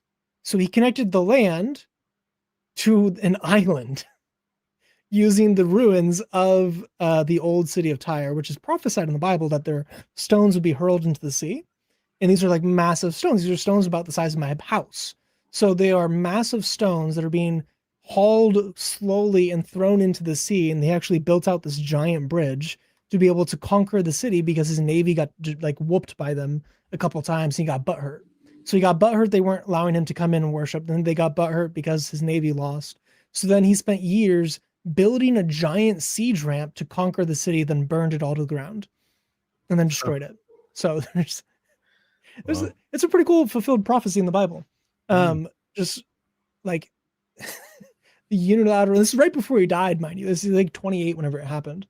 So it's just so butthurt. He just decided to conquer one of the most powerful empires in history by building a mile-long bridge from the bottom of the sea up to the surface, one stone at a time. Like, crazy dude. Absolutely insane. So you can see like why all of these myths are coming out about Alexander. He's a man larger than life. But we have in Tabari, and I think Tabari is the one I'm going through for most of these connections, but Wabit ibn Munabba, so again, one of the rabbinic sources, said that he had knowledge of earlier traditions, that he used to say Dul-Qarnayn was a man from Rome, the son of an old woman among them who had no children other than him, and his name was Alexander. So this rabbi is identifying him as Alexander the Great. He was only called Dul-Qarnayn because the two sides of his heads were made of copper/bronze. When he reached maturity and was a righteous servant, and it continues on, we'll go through it in a little bit. But in the Syriac Alexander legend, obviously it's Alexander the Great, and he has, this is a synopsis, like he travels to the ends of the world, makes a gate of iron, and then makes it so that the Huns cannot come out and plunder the countries. The Huns will become relevant, as we'll see in a little bit. By the time the Quran is written, by the time the Tafsir were written, the Huns were no longer the threat, it was the Turks. But the Huns and the Turks both come out of the Caucasus, and they're horseback archers. So if you see a historian talking about the Huns in the 800s, they'll call them Turks, even though they're totally different groups. So in the Islamic sources, they're called Turks, and the Christian source, they're called Huns, but that's pretty much the same thing, just to note. Surah 18 has, they will ask you about Dul-Qarnayn. I say, I will recite to you a remembrance of him. So this is a paraphrase of him. Then he cites a paraphrase of the Syriac Alexander legend. Well, it took him 15 days to come up with this. So they asked him about Dul-Qarnayn. He took 15 days to respond because he didn't say Wallahi. And then he gives this paraphrase of this Christian source as if it's true.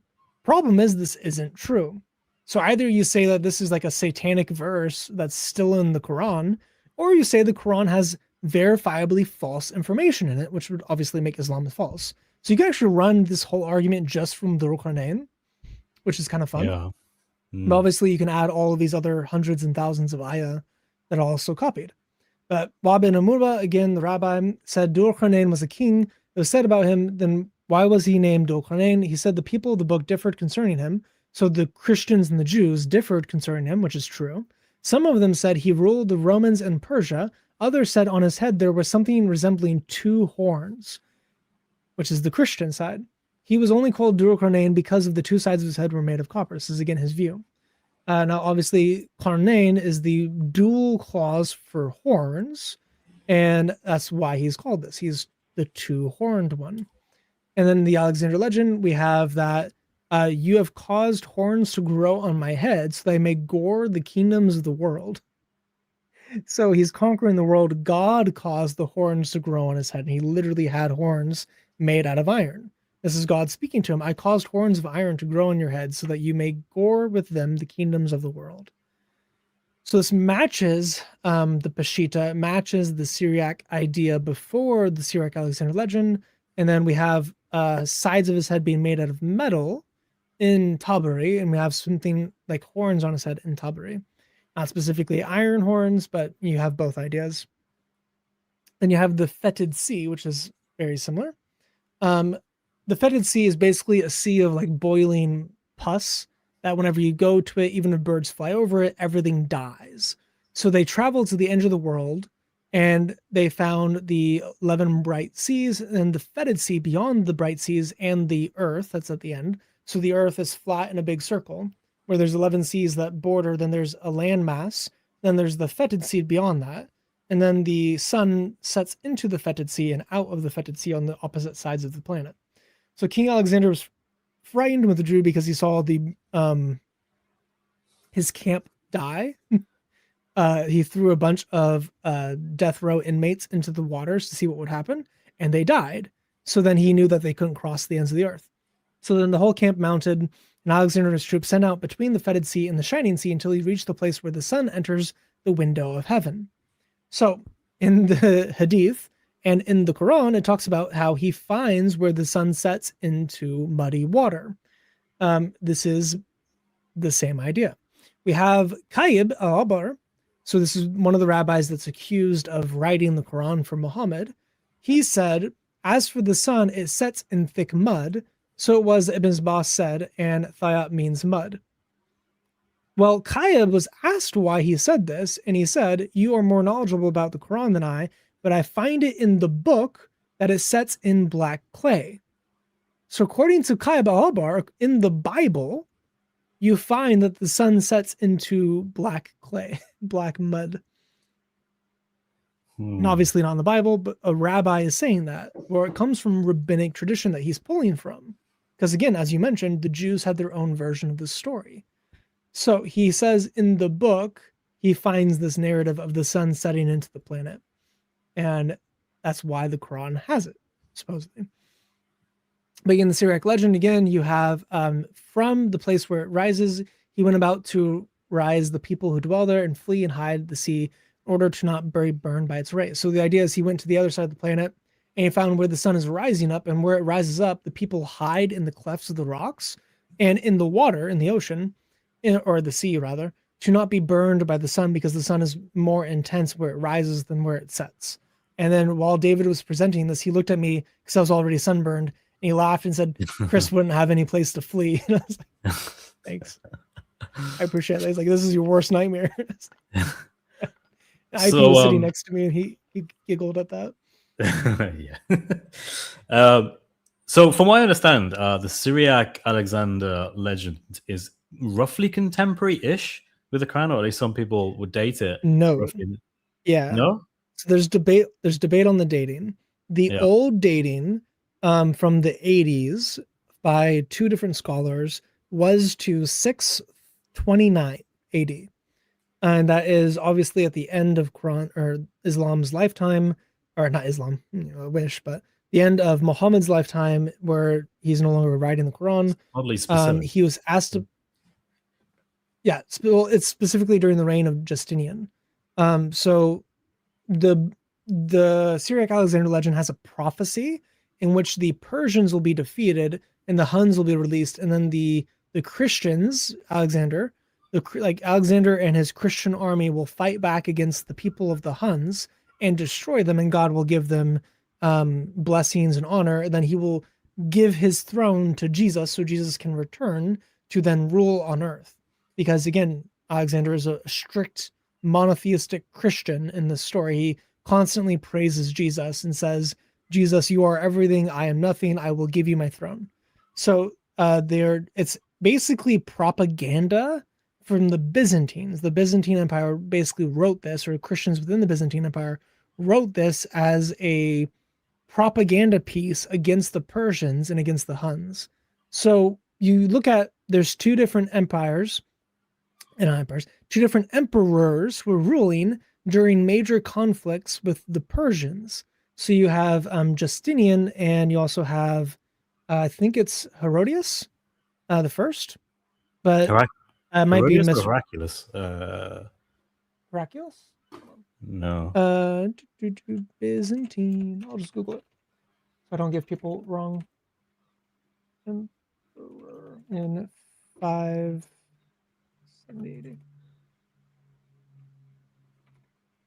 Justinian is the early one. I think Heraclius is the one in 630. So Justinian is the early one, and then I'll look up the one for the later one. Heraclius. So Heraclius is from 610 to 640, and then Justinian is from 568 to 578. So Justinian is likely the actual emperor during this time period, for a couple different reasons. There's two different prophecies within the Syriac Alexander legend, and one of them ends right around the time of Justinian, and the other one ends right around the time of Heraclius. So that also gets into like why maybe Muhammad was a doomsdayer, because there's this doomsday prophecy of Gog and Magog being released from the wall and destroying the world at 630 AD. So according to the Syriac Alexander legend, in the 630s, the world will be destroyed by Gog and Magog. And according to the Hadith, Muhammad wakes up from a nightmare and says, oh, those dang pagans, because of their sin, there's been a hole this big formed in the wall that holds back Juj and Majuj. So according to Muhammad, according to the Hadith, in the Sahih Bukhari, there was a hole being made in the wall that holds back Juj and Majuj, and that will lead to the end of time. So he was a doomsdayer. There's lots of doomsday prophecies within Islam by Muhammad, all of which didn't come true. because Muhammad's a false prophet. But he appears to like legit be thinking that the world was going to end immediately within the next like 5, 10, 20 years. And this might be one of the influences in why he thought the world was about to end, because there were several Christians like, hey, the world's going to end. So, you have that. But the debate on the dating is which emperor was fighting the Persians for whenever this propaganda was written. Was it written during Heraclius whenever he was fighting them, or was it written during Justinian whenever he was fighting them? And the dating for the prophecy helps eliminate it. So Dr. Tessie in 2023 wrote a book on the Syriac-Alexander legend. He goes through the debate and he gives a new case on why he thinks it should be dated to 570. And then Cindy Griffith also has done this, and she says even if it has the 629 date for the written account, the oral tradition goes back before Muhammad. So even if you're like, oh, well, it's written in the late 620s, therefore Muhammad couldn't have copied it. Well, the oral tradition was already circulating, but we do have good evidence to suggest that it was actually written in the 570s, and therefore it would be around for, 60, 70, 80 years before Muhammad, wrote in the Quran. One thing I heard from Gabriel Reynolds actually that Sidney Griffith, he actually passed away recently, which is really, really sad, because I actually quote his work, the Bible in Arabic, which is a totally awesome book. You guys should totally get. But yeah, also my thinking was that, well, this, from what I understand, this is just the Syriac translation of it. I could be wrong about this, but which of course, if it is, Tessie says that the Syriac-Alexander legend might be the first of the romances, and the success of the Alexander legend actually rose to the writing of the different languages for the Alexander romances. So the Alexander romances, according to him, might be a byproduct of the legend, not the other way around. Right, which would mean the legend predates the actual text. Right. Which were written in the late 500s. Yeah. Okay, interesting. Yeah. Nice. Yeah. So I think that is pretty reasonable. But even if you do take the later date, obviously everything that's written down was at once oral in this culture, these time periods. It's not like you don't have like Stephen King's just like making up everything wholesale. Usually you have people talking about something or coming up with something for a decade or so before someone gives a famous homily that's written down, or it comes up in a Midrash or any of that. Like the stuff in the Talmud, the stuff in the Midrash had been circulating for hundreds of years before it was even written down. So you have obviously hundreds of years of it in human knowledge and tradition and reason before it ends up in the Quran. So even if the Talmud postdates Islam in being written, which I seriously doubt, but even if it did, you still have those oral traditions going back to the 200s, 300s, 400s, 500s, to where Muhammad would still not be the first one writing it, not the first one thinking about that, the first one speaking it, which is, again, as we went over yesterday, the primary accusation against his people, against him from his people, is not that he's not performing miracles, which comes up a lot. It's not that he's just, blatantly making stuff up. It's that he's hearing this from people before him. These are just tales of people of old. You're just a poet repeating these stories. And then he's the ear. So they're saying, hey, these are things we've heard all of our lives. You're just repeating it. And then claiming that it's a prophet, or that you're claiming that it's a miracle. You're claiming that this is proof of your prophethood. And then his proof text in Surah 29 is that, hey, yeah, because I've never read these things, yet I can successfully reproduce them. Obviously, I'm a prophet, which is a really stupid criteria. But that's what he went with. That's not a good argument. Yeah. Not a good argument, yeah. But you have the sun rising upon a people who can't be covered in it, and then they would submerge in waters and go into tunnels. And you also get this in the Alexander legend, where they're hiding in caves and they're hiding in the water as well. They hide in the sea to not be burned.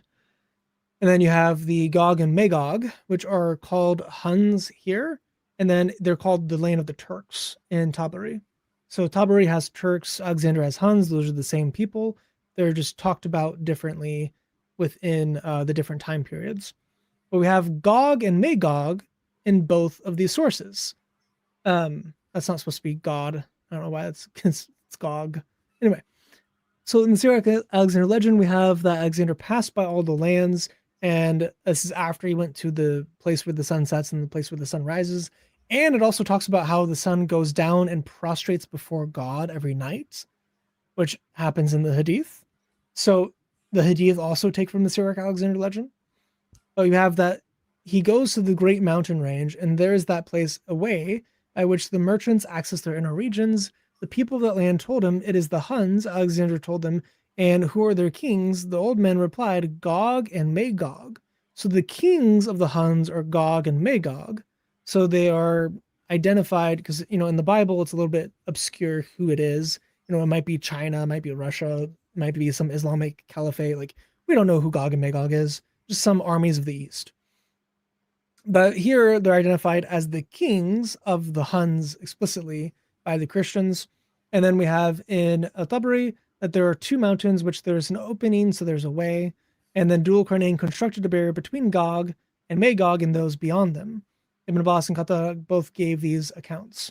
So again, you have Ibn Abbas giving this narrative of this Christian legend. And then you have the wall itself.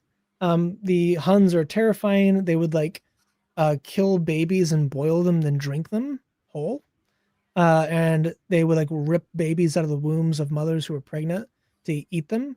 So they were bestial. They can't even speak language because they're barely human. So they're savage animals in human form doing a bunch of messed up stuff. And then that's how the Huns are described in the Syro-Alexander legend. And then you have in al-Tabari that the people, they eat grass, they prey upon beasts and wild animals, just as predatory animals prey upon them. So they're bestial. They can't speak language, they can't be reasoned with. Then he builds up a gate of bronze and blocks it up. He builds it up with iron and then blocks it with bronze. So bronze is mostly copper. And then you have in the Islamic sources that it's iron and copper. So you have, and then obviously this mountain that's, it's a wall as high as the tallest mountains on the planet. So imagine an iron wall the size of Mount Everest. That's what we're talking about in both sources. And on the other side of it are billions of people who may or may not be zombies, waiting to be released. I love the Yasakadi interpretation. It's the best ever. Yeah, it's so good. Have you guys not considered it might just be the zombie apocalypse? Just a suggestion. I love it. Don't say zombies. That's so embarrassing. He's I gotta call them something. They come out of the ground in the Quran. What kind of people come out of the ground like plants? Oh, it's so good. Yeah. You know what? If you want to watch something that's just really bizarre, is watch someone try and defend that this thing exists today. It's so. People are like, okay, but we have Google Earth, right? We can literally zoom in with satellites, and it will be like, well, and then they'll try. First of all, they say, well, maybe it's actually some already existing wall, and it's just exaggeration. So they'll be like, look at the Great Wall of China or something. That's a wall. Maybe it's talking about that. And then it's like, yeah, but where's the Gog and Magog? What is it? The Chinese then? What are you? It goes into really weird places, and it's fun watching people try and defend it. Yeah, it's pretty fun. And we actually know historically what wall it is because there was a wall in a mountain range that Alexander made to hold back the Huns. Not the Huns, because he didn't fight Huns at the time. It was the Barbarous people. It was whenever he was conquering southern Russia, but he built out this wall in the Caucasus to hold back a people, and it was a wooden wall. It was not made of iron, but he reinforced it with iron, and it was a big wall. It was not the size of a mountain. It was not made out of iron. It was not covered in bronze, but it was a big wooden wall that was reinforced with iron, because iron is a metal for warfare. You would use it for swords, shields, armor. You would not use it to build a wall that people could dig under or just go around. So using that much iron for a wall is stupid. It's incredibly stupid. So it never would have been done. Yeah, it never would have been done. Yeah. Yeah, we do have some Muslim coping. As I mentioned earlier, there's hadith that say that there's a hole formed in the wall. So Is Sahih Bukhari not real? Is it not accurate that has Muhammad waking up from a dream and then worrying about the wall, the hole that was made in the wall holding back Jews and Majus? Like, they're treated as if it's literal. The tafsir treats it as if it's literal. You're doing bid'ah, sir. Yeah, You're no longer a Muslim. I don't even think it. The problem doesn't go away if it's symbolic. That's the issue. The problem still remains that the Quran is quoting from sources that it thinks are revelation, but they're not revelation. They're human sources. So it doesn't matter if the text is meant to be literal, figurative, prophetic, poetry. It doesn't matter the genre. What matters is that the Quran seems to think it's actually from God. The Syriac Alexander legend is not from God. So there you go. That's the whole problem. And yet we don't see any answers to that. Talmudic dilemma. The Talmudic dilemma. Why is your God copying humans for his information? Yeah, I mean, why is your God copying? Why is God copying false things made by humans for his information? And this is a specifically Islamic problem because of the view you guys have of the Quran.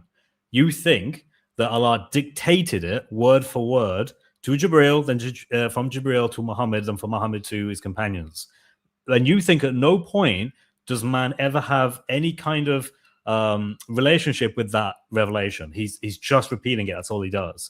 Because you have that theory, everything in the text ultimately that the Quran becomes, everything in that has to be from Allah only. But if I can look at it and go, obviously not, obviously it's got some things from the Syriac Alexander legend because it's talking about the same very, what's the word? Very eccentric story that it's not like, oh, someone went to the shops and came back again. No, it's about a guy who goes to the ends of the world, sees the sun setting in a muddy pool, either literal or figurative, whatever you want to argue. And then he goes and builds a massive iron wall or iron gate, which is that's historically not true. Like, you wouldn't do that. There's no, like, you look at the Great Wall of China. Is it made of copper and iron? No, it's not.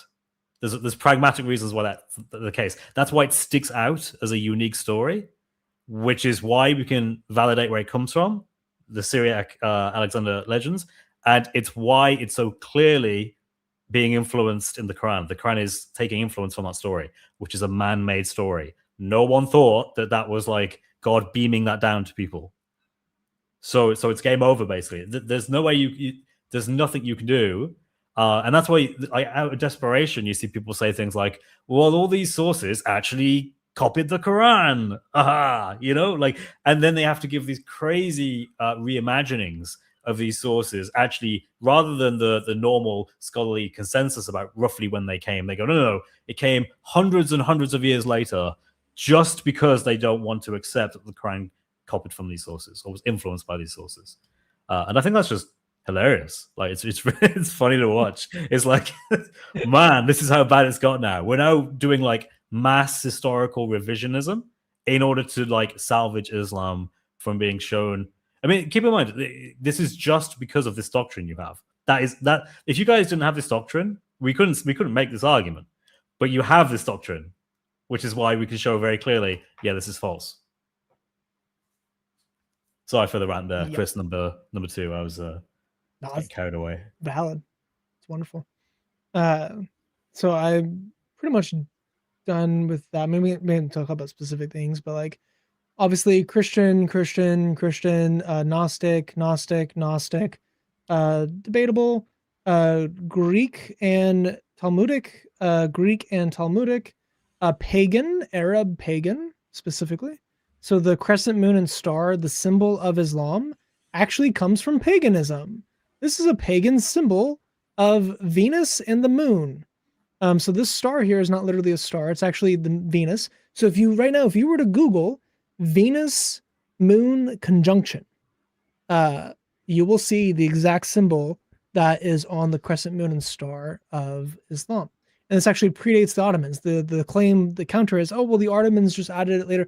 No, it goes back before the Ottomans. Anyway, As-Samad is also Arab pagan. It comes from Baal. The Queen of Sheba worshiping the sun is coming from the Talmud. Semen coming from between the backbones and ribs is Greek. The mixing of fluids is Greek and Talmudic. Muta marriage is Persian / Babylonian / possibly Talmudic. Houris are Zoroastrian / pagan. And the saltwater and freshwater mixing, this is Persian and Talmudic. And then the seal of the prophets as well. So there's, plus a bunch more. So like, so much of your stuff is stolen. And I've actually done a bit more of work on this. So it's actually the lower end is right around 68% is stolen, and the higher end is probably closer to 75%. So I've been saying 70% just as a good round number for people to remember, but it's roughly 70% of the Quran, of the ayah of the Quran, is stolen from previous sources. If you go by word count, it's probably higher than this percentage. But for the verses of the Quran, 70% of them have human influence or human sources influence the revelation. And there's almost 200 ideas that also needs to be updated. So not just 200 verses, but 200 ideas, beliefs stolen in Islam or influenced in Islam from previous human sources. So you have a lot of stuff. And I actually kind of want to go through the Himyar stuff for Surah 85, because in Surah 85, it actually calls Trinitarian Christians true believers of Allah. That's pretty fun. Calls the Christians of Iran true believers. So the people of the trench, the companions of the trench in Surah 85, Yemen. I think 6 through 10. The people of the trench is the Christian massacre of Najran under the Himmerite king of Dunawas. So that's Christians. They are Miaphysite, Trinitarian, Nicene-affirming Christians that are called servants of Allah. So you have that fun thing too. But here's the original links to Muhammad. So the eyes of the leather strap of the anus, God not being a father, child marriage, those type of slaves, remarriage via intercourse with another man. This is in Surah 2. It's also against the Bible. It's literally the opposite of the Bible. Finger licking after eating food, the Garkid tree, the Jizya, satanic verses, Bismillah for this, killing dogs, and severing the order of false prophets. That is all original to Muhammad. John brought up earlier in the chat that I forgot Surah 434, that he legislated wife abuse. There were other societies that already had wife abuse legislated in it, like super far in time. Now, if you're saying that he was original in that, I think it'd be harder to justify it. These things are all highly specific. I guess, you could also say that this is not original, maybe not this as well. Well, I guess rest of these, with like 434, it's a specific, it's a formulation of it, right? So it'd be, if you fear rebellion, first admonish them, then don't sleep with them, and then verbally abuse them. With intercourse. But that particular formulation isn't found in like rabbinic stuff or something. No, not that. Rabbis don't believe in wife abuse, even in the Talmud. So even at the worst, so like the Talmud is the worst version of Judaism. So like modern Talmud, like modern rabbinic Judaism is not nearly as bad as Talmudic Judaism. Talmudic Judaism, there's a lot of violence in it. Islam is Talmudic Judaism if it got power. I'll say that. They were extremely violent. They were extremely hostile to other groups. Now they never had the power to issue any of these things, but there were rabbis who made statements of like, if you see a Gentile, you gut it like a fish. Like there's some really, really harsh language in the Talmud. The vast majority of it's not that, but there were some radical rabbis in the Talmud. And if you cherry pick your verses from the Talmud, you can get an extremely, extremely brutal version of Judaism that just never got power. So Islam is that, but it has power. And then it adds in all of this other stuff that even the Jews didn't do. These two things, like child marriage is not something in the Talmud. Like, oh, well, there's that passage about you can marry a 3-year-old. That's not what it's saying. That's actually a protection against women who've been raped.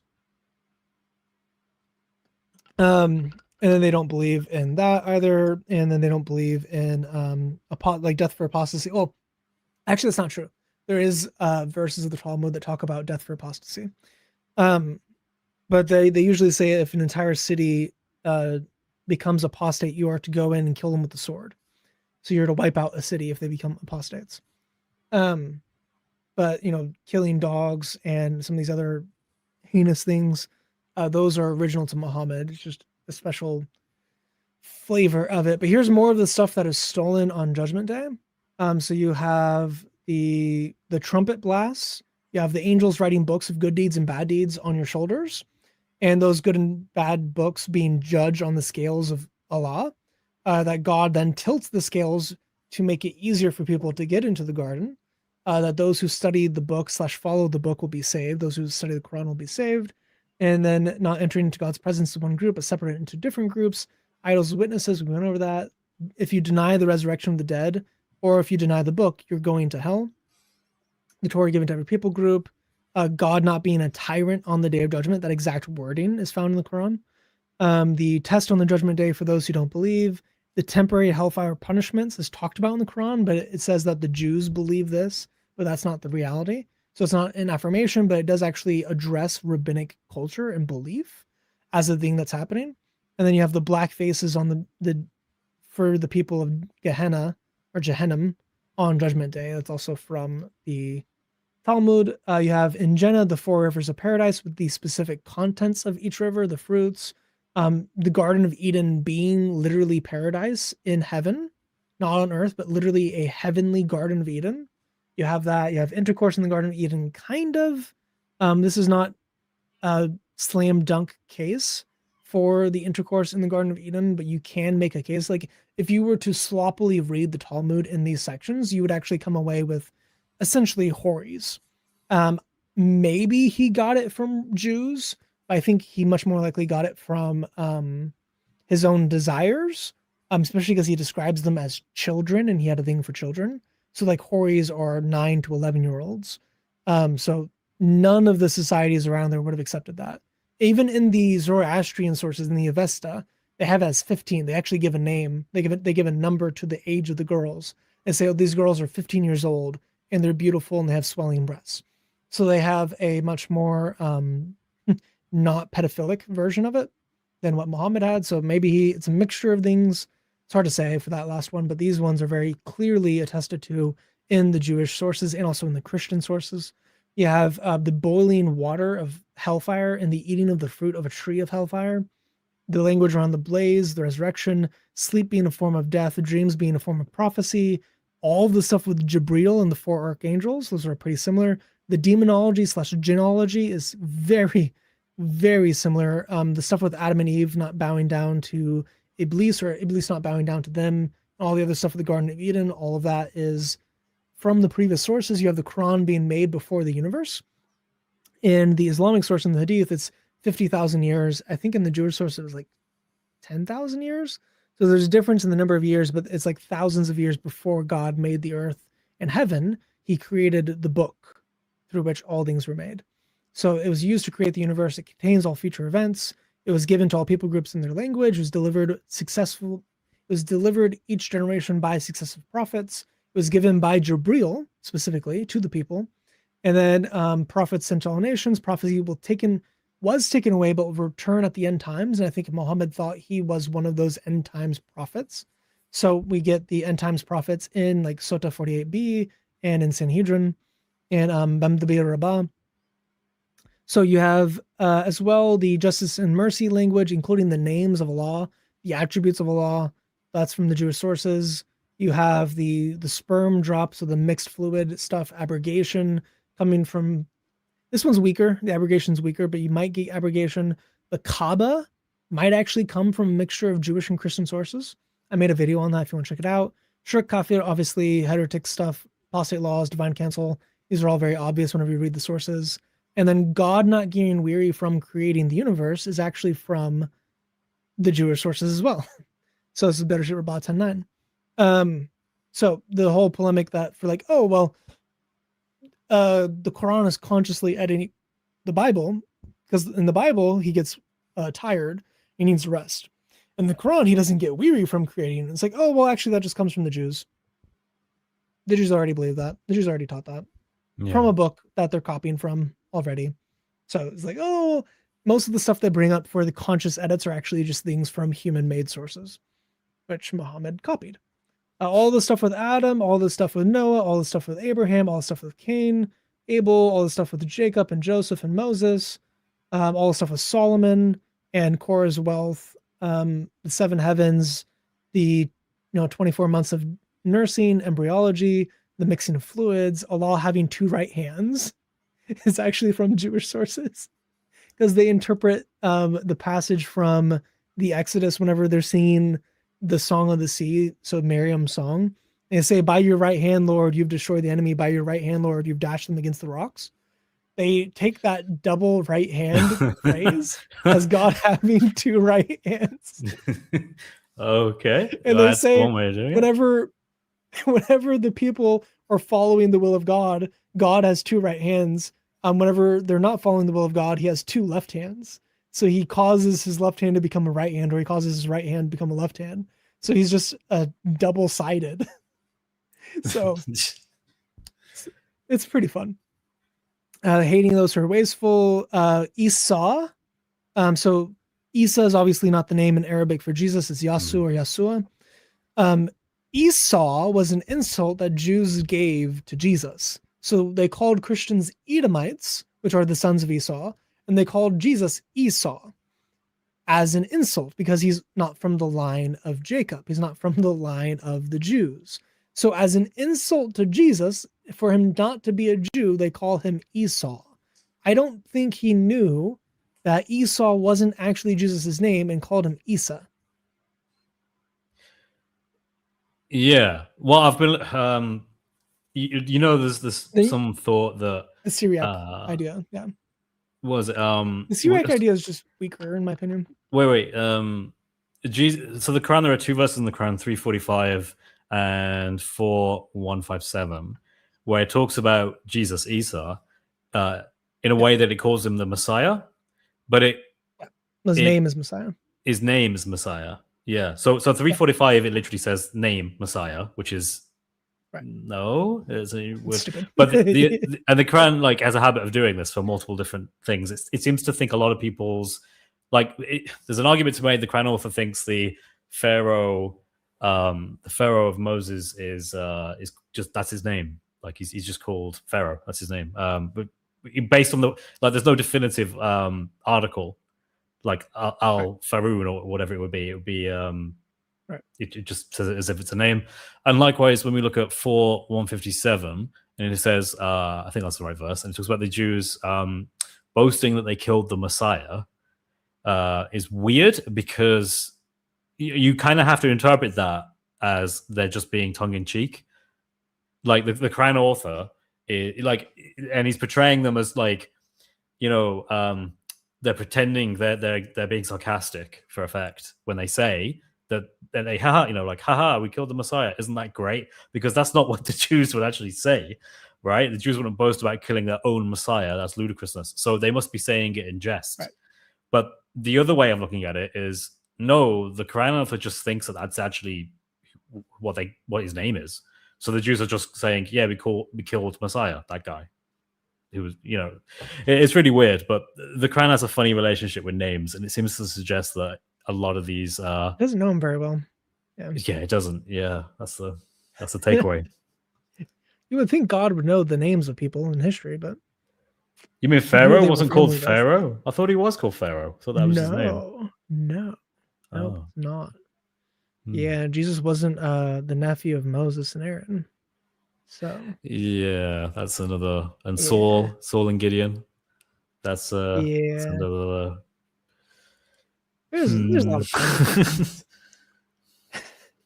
Anyway, so there's also an argument for Isa coming from the Syriac, because in Syriac, if you swap the last letter to the first letter, you get something akin to Isa instead of Yasu. But I think it because it's the exact same word as Esau.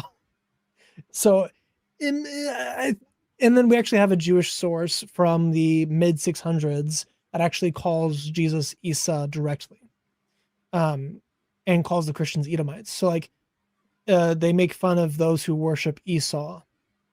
So it's I mean, I could definitely see how he heard the name Esau from the Jews, because he's primarily talking to Jews the whole time. So he heard it from the Jews as a polemic, didn't recognize that it was a polemic, and then ended up adding the polemic as the name of Jesus even though he's supposed to be like honoring him and praising him and loving him. So there's debate on that for sure. You can go down the different sides of it, but currently I stand on the side of it was a polemic that he misunderstood and added as if it's true. But you can look up at the other sources. Mary Harb disagrees with me, so me and her actually talked about this before. But you can look at the different scholarly perspectives on it. That's my current belief. Interesting. I will So judge me if I get. So we've hit the 2-hour mark. We've got some super chats that you probably want to. Yeah. I will quickly go through the rest of these for people just to get like the depth of it. Then we'll go through the super chats and can end it. Okay. So you have Jews becoming apes. That's in the Jewish sources actually. The Sabbath breakers are turned into apes. It's actually from the Jews. Even numbers being bad. The angels around the throne. The Shahad, like the 5 pillars, are actually extremely Jewish. All of their prayer practices, the Zabiba, Zakat, Zom, Hajj, all of this stuff. There's actually even like Hebrew cognates, like Zom is Zom, Hajj is Hag, Zakat is Zakat, Selah is Salah, then Shahada is Sahadutha. So it's like exactly the same. The practices of wives, even having 4 wives, like the number of wives being limited to 4, comes from the Talmud because that's the number of weeks in a month, and you're supposed to have at least 1 week per wife per month, so you can only have up to 4. So that's why Muhammad in Surah 4 is like, oh, you can have up to 4. That's likely from the rabbinic version of it. Wife being tilths that you can go into however you want. There's descriptions of that within the Talmud. The number of witnesses you need for a crime, not revealing the sins of a brother, Ramadan possibly. That's a very. I'll make a video on Ramadan, but Ramadan itself is likely from Jewish sources as well. But that is it. Oh, also the pooping and peeing, like the whole idea of the torture of the grave is mostly because of pee. You have something akin to that, not exactly that, but you have something akin to that in the Jewish. How on earth to you understand that as a Muslim? You know, most torture that people go through in the grave is because of urine-related incidences. Yes. It's not because of adultery. It's not because of murder. No. Thievery. No. Not even usury or like not even alcohol. Nah. Not even alcohol. It's because of you improper on your pants. Also, isn't there like a thing that when you die, you defecate or urinate or something? Like, isn't that kind of like a bit of like if that's the case, isn't that kind of like poetically terrible? You know, like you're going to be punished for how you what you did with urine. By the way, when you die, you're probably gonna I don't know. It just seems silly, really silly to me. Yeah. So Jacob having 4 wives is not actually the reason why there's a 4-wife limit. That's a misconception. If you actually go through the sources, it's not that. Nick is one of my Muslim viewers who is kind of a Gnostic Muslim. He's an interesting fellow. He also thinks the Hadith are garbage. And I was like, yeah, but he basically affirms all religions, but also is like a Muslim. He's an interesting dude. But we have a bunch of super chats. We have some jewels, like cents.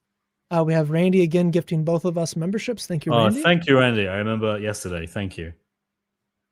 Yes. And then Kafar sent me some things, and you have a new member.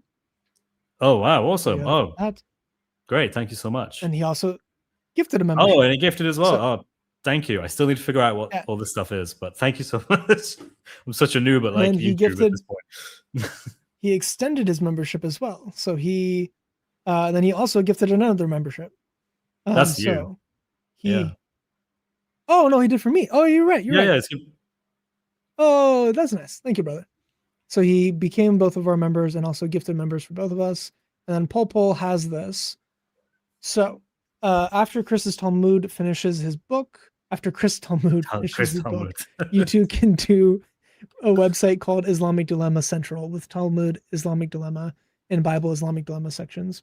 I'm already making that. And we are already kind of including Chris's book in it, which I think I asked you a while ago if I could do that, and you said yes. Yeah. I don't remember. So I'm I not. think I remember. Can I? No. Yeah. I got I got David Suarez's permission to use his book for the Dilemma Vault, but we currently have like 50 different types of dilemmas in there. And then I'm gonna have all of the Talmudic dilemma sources. We're gonna have all of the Islamic dilemma sources. We've made our own Quran reader, which has a custom translation of the Arabic of the Quran based on an updated Palmer. So it's going to be open source. You can paste it, not to worry about copyright. And then it is much more honest. There's no lying when it comes to like, abusing your wives or any of the other passages that Muslims always mistranslate. And it's going to have extensive footnotes of every single problem of the Quran. So every contradiction, every time Allah is evil, every time there's broken theology, every time there's broken sentences, because we're going to have notes on the Arabic and the quality of the Arabic too. And we're also going to have every single original source.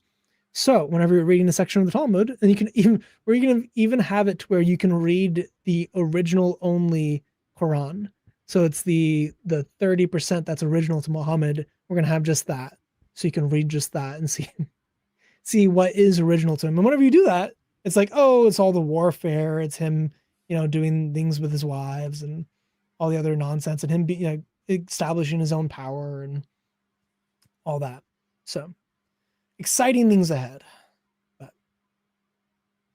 But we have 100 joules sent as a high five. Thank you, brother.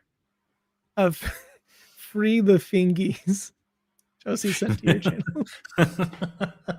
That's funny. Oh, thank you so much. And then I can't tell why Islam is so stupid. That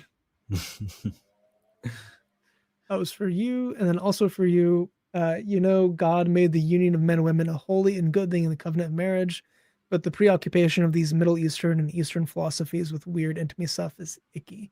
Yeah. Very much so. If you've ever gone through the Hindu and the Buddhist stuff on intercourse, I feel like the Buddhist stuff would be interesting. They wrote the Kama Sutra. Exactly, right? So, yeah. And I don't know much at all about that other than like what pop culture says about it. But it is accurate. Oh, it is accurate. Okay. It's accurate. Yeah. So in Buddha, I don't know if we want to go through this, but real quick, in Buddhism, kama is the word for pleasure. And you have kama avoidant Buddhist and you have kama seeking Buddhist. The kama seeking Buddhist are usually Tibetan, and they specifically do things to pleasure themselves. So they do tantric practices where they get high for hours at a time, or where they have intercourse for hours at a time. So they'll do tantric yoga, which is basically them having like 5 to 7 hour intercourse sessions with each other and sometimes with animals.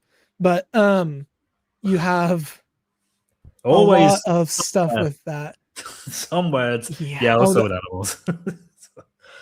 The Hindus are the worst with it. Their iconography is deeply all over the place. There's one section where I think it was Shiva, but he becomes a giant golden phallus and then starts destroying the world because he gets really, really upset that he can't satisfy himself.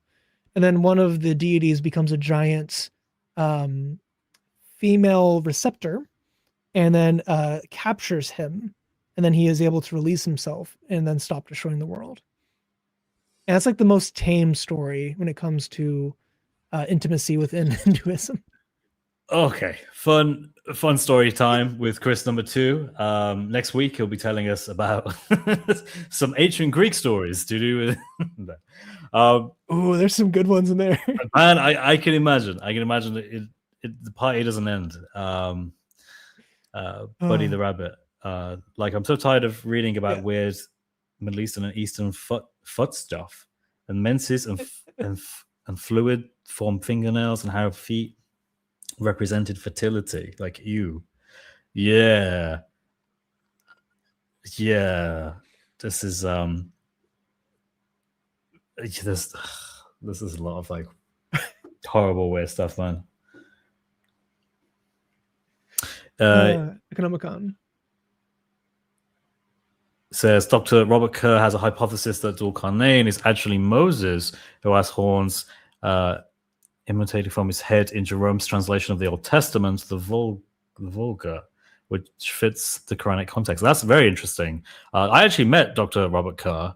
He went to the NAPC conference in 2024. Really awesome guy. Really cool guy to hang out with and just listen to some of the stuff that he thinks. Really enjoy meeting him. That's interesting. I haven't heard that, so I'll have to investigate. I have not heard that either. I have an English translation of the Vulgate, and it's a Vulgate, not Vulgata. So that's a little typo for people who are interested. Yeah, I was gonna say of the Bible. The Vulgate is always how I've known it, so I was like, Vulgata. That's interesting. Yeah. Then you have Chris has to let the Gog, so that the Gog can Magog the Gog for the Magog. Chris, you have to let the Gog Magog. Wait, hang on. Chris, you have to let the Gog the Gog, so that the Gog can Magog the Gog for the Magog. 100%. 100%. We need to let that happen. Indeed, Gog the Magog of your Magog. Oh my gosh, it goes again. The Gog the Magog of your Magog. Indeed, Magog and Gog Magog, Gog. Indeed, none can recite a surah like this. Indeed. Indeed. Thank you, both of you, by the way. Happy food. Yeah. So that's the Talmudic dilemma. Summarized. The full presentation is about 10 hours. We did not go through it all. But I think that was like the good strong points. You went into some great detail with examples. I think that was really, really good. Obviously it's huge and people can investigate this to no end because there's so much content there that can be discovered, which is really, really cool. And I'm really glad that you're discovering all of this and you're writing it all down for us so we don't have to do all of the hard work. Thank you very much. But yeah, I look forward to reading your book. Look forward to getting my hands on it. And yeah, you said it's going to be free online. Is that how you're publishing it? It's going to be paid for the book, but all of the material in the book will be free online. Okay, that's how. Okay. So, yeah, right. Okay, that makes sense. Cool, nice. Put it on Amazon or something, and I will buy a copy, and then I will insist that you hand sign it, and then pay for first class international delivery straight to me, so I can have my own copy of it. All right, sounds good. Well. Thank you everyone for coming out. Appreciate it. Appreciate Chris for doing the streams with me. This has been fun. Anytime. Yeah. Islam is Judaism to Electric Boogaloo. Muhammad was a wannabe rabbi, and stay away from Islam. God bless you all.